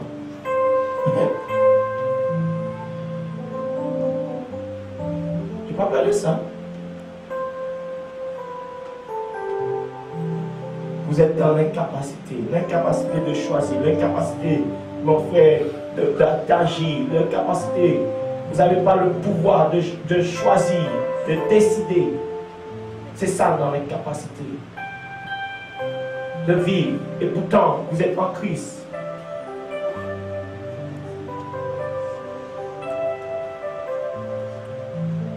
Il y a des personnes, c'est des autres frères qui ont la capacité de choisir, de prendre des décisions pour toi. Maintenant, si tu es en Christ, tu peux prendre tes propres décisions parce que Christ te donne. Tu n'as pas besoin d'un frère, une sœur. Mon frère, qu'est-ce que tu penses? Maintenant, va chercher Jésus, il est le meilleur conseiller. Prie, il est le meilleur conseiller. Il est le meilleur conseiller. Il ne se trompe pas. Moi, je me rappelle quand mon père m'a vu, quand j'allais me marier à 24 ans, il m'a dit, tu ne fais pas une erreur. Il m'a regardé, tu ne veux pas vivre un petit peu? Voilà, c'est ce que mon père m'a dit. Alors, mon courage, il m'a dit, tu ne vois pas que peut-être c'est trop tôt, hein? Tu ne veux pas vivre? J'ai dit, mais c'est quoi vivre alors? Aujourd'hui, mon père, il est handicapé et il va tout le temps dans les médecins. Pourtant, il avait plein de femmes. J'ai des soeurs, j'ai 2 soeurs, le même âge, tu imagines. Au moment que ma mère accouche, 2 femmes accouchent en même temps. Il est fort, hein? Et un jour, par hasard comme cela, ma grand-tante m'appelle, il dit, viens, j'ai quelqu'un à te présenter. Il dit, je te présente ta soeur. Ah, je dis, c'est ma soeur. C'était un étranger. Et imagine-toi, si j'étais comme mon père, puis j'étais concours de jupon, puis j'allais sortir avec ma propre soeur. Alléluia. Et je suis sûr en Martinique, là, il y a des gens qui sont sortis avec leur propre soeur. Dans le même quartier, tu ne sais pas que c'est ta soeur qui est dans le quartier, ton papa l'a rendu enceinte, la femme à côté. Ah oui. Il y a des personnes qui sont sorties avec leur propre soeur. Et quand il s'est trop tard, ils disent, c'est pourtant, on l'a déjà fait. C'est quand même, en Martinique, c'est quand même dangereux quand même. Hein? C'est un petit île, dis à c'est une petite île. Hein? Alléluia. Amen. Et pour cela, avant de se marier, on fait une test. Un test de sang, comme ça, voilà.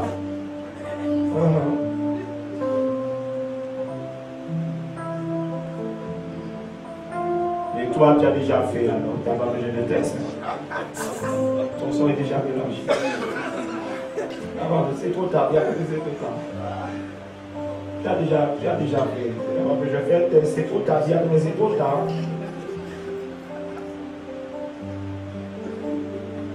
Amen. Amen. Amen.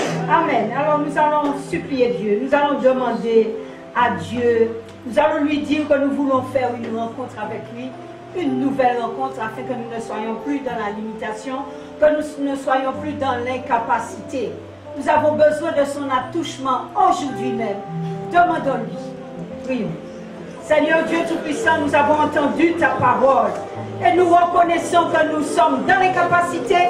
Nous sommes, Seigneur, limités par nos paroles, par nos mouvements. Seigneur, nous sommes limités, Seigneur, et nous n'arrivons pas à aller plus loin. C'est pourquoi en ce matin, nous te supplions, nous te demandons de venir nous toucher en ce matin. Ne nous laisse pas repartir, Seigneur, comme nous sommes arrivés. Viens nous toucher. Viens ce matin, Seigneur. Nous voulons te rencontrer. Nous t'avons reconnu au travers de ta parole qui est prêchée.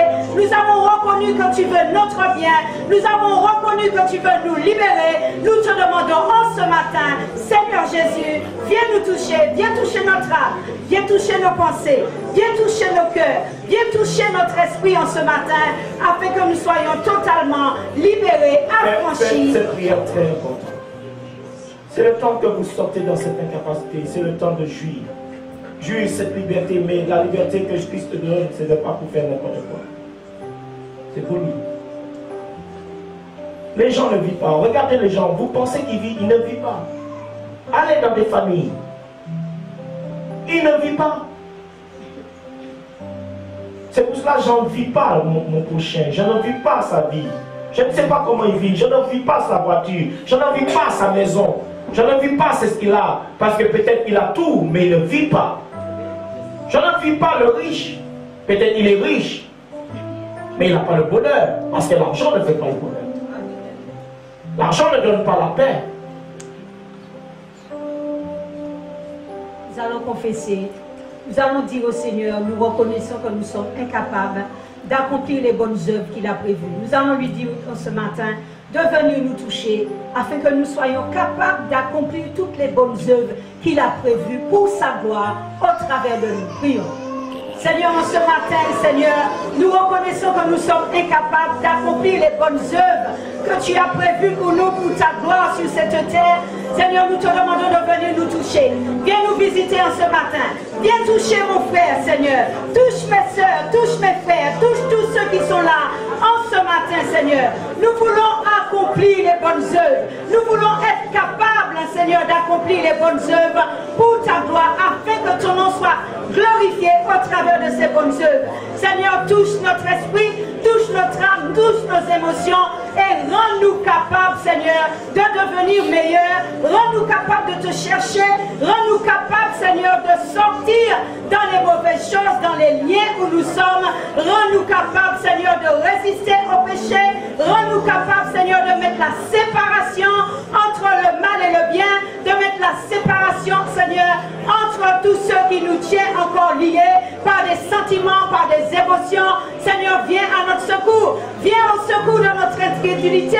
Viens au secours de notre foi. Nous avons besoin de ta visitation en ce jour, Seigneur. Viens nous aider. Viens nous rendre capables afin que ton nom soit glorifié au travers de chacun de nous. Au nom de Jésus. Amen. Amen. Je vais juste vous dire, on peut couper la caméra. Et trophée, c'est ça, trophée. De plus, avoir plus de femmes avant de quitter cette terre. Tu es belle, tu peux être belle, mais ta beauté ne peut pas faire un homme rester. Ce n'est pas la beauté qui fait quelqu'un rester. Et c'est ça qu'il faut comprendre. Ce n'est pas ta beauté qui fera qu'un homme puisse rester. Non, sœur. Non, frère. Ce n'est pas ces critères. Déjà, aie un respect pour ton propre corps. Et là, cet homme, tu diras, non, moi, je ne veux pas juste un passant pour un jour. Je veux une vie stable. Et là, cet homme va dire, voilà, c'est une femme qui cherche une vie stable. Mais beaucoup ne cherchent pas cela. Mais je vais te dire, toi qui vis toute cette vie-là, mais à la fin, tu vas t'asseoir. Tu vas t'asseoir quand tu vas vieillir. Tu vas vieillir. Et tu verras, ben, tu es tout seul sur une chaise. Et tu diras, ben, qu'est-ce que j'ai fait avec ma vie?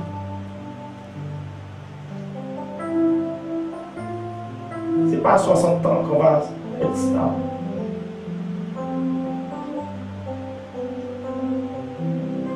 Moi, j'ai choisi être autant jeune pour être stable dans ma vie.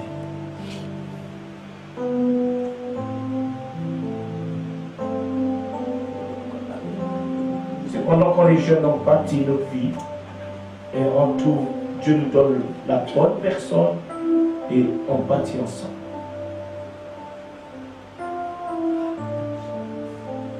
Mais aujourd'hui, les jeunes filles, les jeunes garçons, ils ont déjà connu au moins 20 hommes, 20 femmes.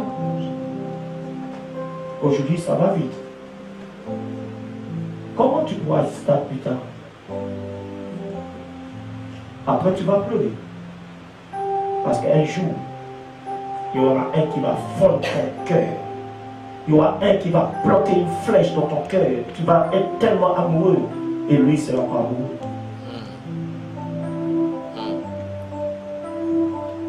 Fais très attention. On ne joue pas là. J'ai prêché cela. Fais attention, l'amour était très dangereux. L'amour, c'est bien quand les deux s'aiment, quand les deux se respectent. Mais si l'amour, ce n'est pas dans un seul sens, dans un couple, mais il va dans le même sens. Mais aujourd'hui, c'est difficile parce qu'on a l'amour d'un seul sens. Il y en a peut-être un qui aime et l'autre il est pour un temps. Et tu n'es pas dans le cœur de celui qui est en face de toi. Amen.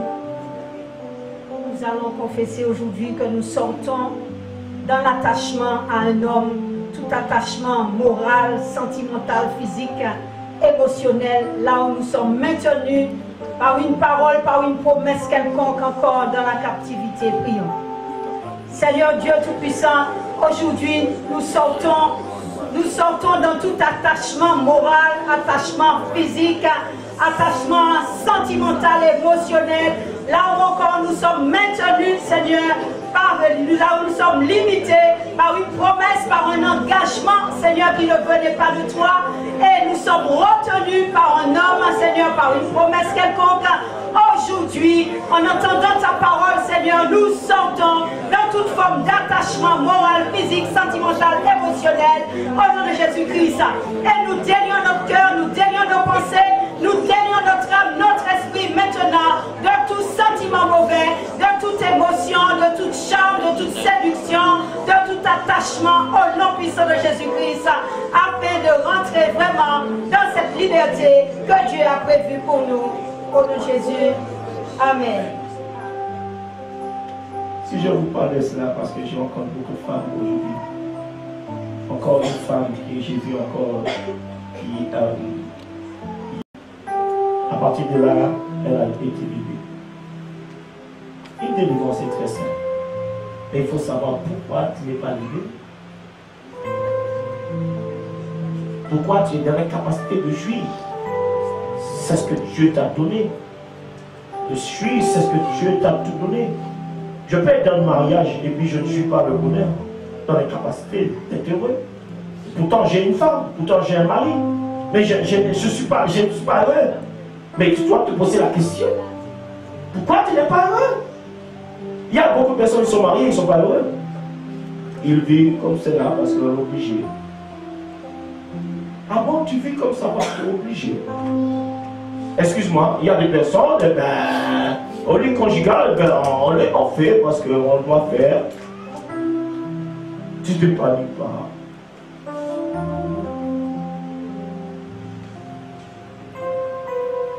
Il y a des personnes, parce qu'ils sont âgés, ils vont se marier. Bon, parce que mon âge est monté en tant que femme, j'ai besoin d'un enfant, alors je vais me marier. Bon, il ne me plaît pas tellement. Bon, on va juste le faire un petit lifting, mais bon, c'est pas grave.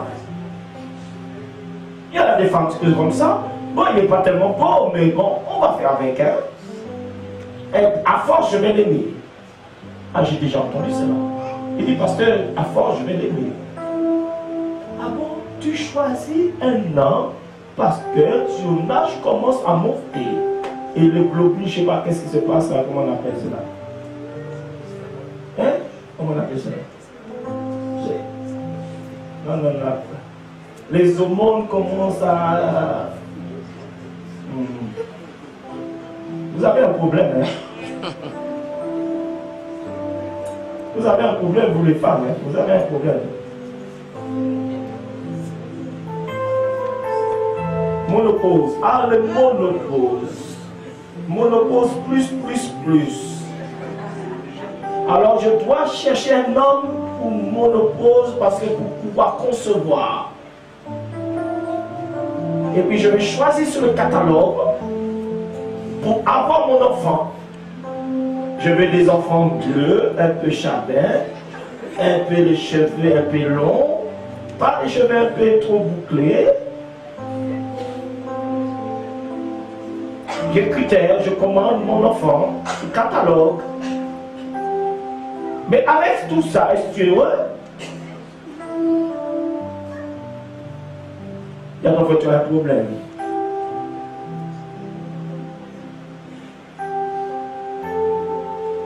Toi qui es dans la capacité de jouir de cette liberté, viens.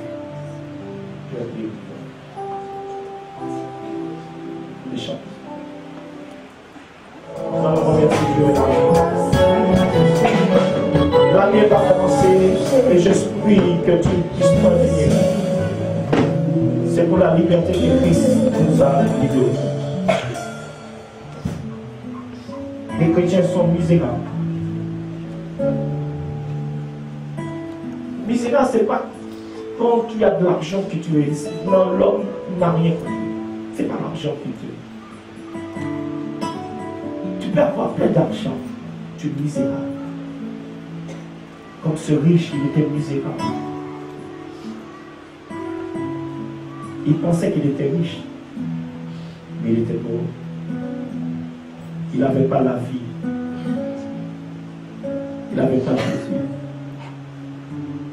Il n'avait pas la paix. C'est pour cela, mes soeurs, n'envie pas les riches, n'envie pas les choses comme ça. Ça ne sert à rien. C'est pour cela que Jean-Baptiste dit, contentez-nous de ce peu que nous avons.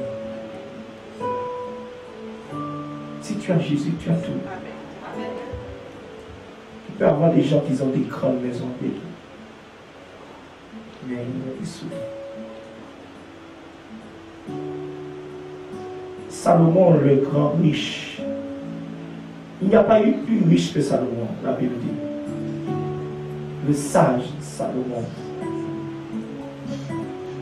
Mais à un moment, il s'est trouvé dans l'incapacité d'agir avec toute sa sagesse, parce que les femmes, qu'il avait tellement de femmes, il s'est trouvé dans l'incapacité d'agir. Le Salomon, le sage Salomon, le fils de David, s'est trouvé dans l'incapacité. À un moment de ta vie, ce n'est pas parce que tu as tout. Ce n'est pas ça être chrétien.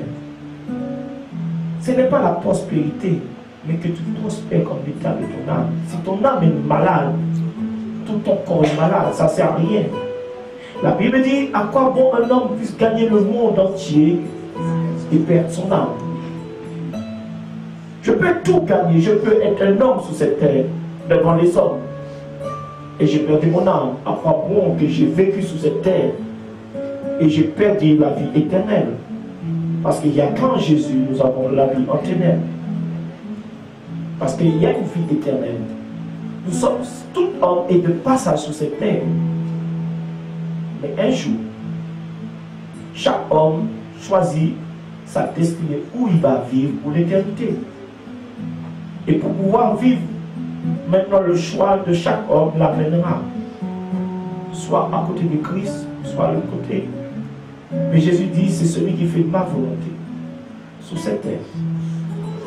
Tu ne peux pas dire que j'ai amené ma vie comme je veux, et puis le jour, tu diras, Seigneur, ben je viens avec toi. Non. Jésus a laissé la possibilité de chaque personne, le choix, le pouvoir de choisir. Il a mis la vie ou la mort. Et il dit, choisis la vie. La vie pour l'éternité, la mort pour l'éternité. Il a mis le choix à chaque homme de choisir où il veut passer son éternité. Après la mort physique sur cette terre. Il donne le choix à chaque personne et il dit encore, étroite est cette porte qui amène dans le ciel, mais large est la porte qui amène à la perdition. Et il dit, ce sera très difficile que ces personnes puissent passer par cette porte étroite. On ne rentre pas dans le ciel comme cela, il y a un prix à payer. Il y a une façon de vivre selon les commandements de Christ. Et si nous ne vivons pas sur cette terre selon les commandements de Christ, on peut faire toutes les prières comme les catholiques font pour pouvoir aller dans le ciel. Tu peux y aller, mais tu n'iras pas. Parce que Jésus a dit, je suis la porte. Et nul ne peut entrer par cette porte si ce n'est que par moi. C'est lui qui a été à la croix pour chacun de nous, afin que nous puissions avoir une vie meilleure. Jésus veut te donner la vie meilleure. Il y a un choix, comme ce riche qui était dans l'incapacité. Il dit, Seigneur, depuis ma naissance, j'ai obéi, Seigneur, j'applique les commandements. Et le Seigneur lui dit, il y a une seule chose il faut faire. Le Seigneur dit, donne tout aux pauvres et suis-moi, afin de te donner une richesse pour l'éternité. Et la Bible dit que le riche avait tellement de biens, il est parti tout triste. Il était dans l'incapacité parce que sa richesse le tenait. Alors Jésus voulait donner une plus grande richesse, la vie éternelle. À quoi bon un homme puisse gagner le monde entier?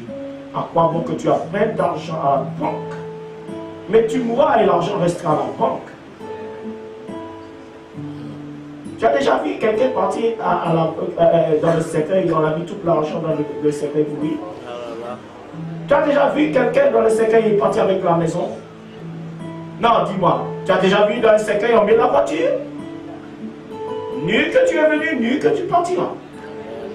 Je n'ai jamais vu quelqu'un qui est né avec une voiture. Je n'ai jamais vu quelqu'un qui est né avec une maison. Quand tu es sorti dans le ventre de ta mère, tu n'avais même pas de vêtements. Et tu partiras sans vêtements aussi. Même si il est sous toi, tu pourriras, le vêtement pourrira. Tu retourneras poussière. Mais ton esprit, où il va y aller? Tu seras dans l'incapacité d'entrer dans le ciel si tu n'obéis pas. Parce que c'est Jésus qui nous fait entrer. Toute personne qui obéit. Et la Bible dit, le berger connaît ses brebis.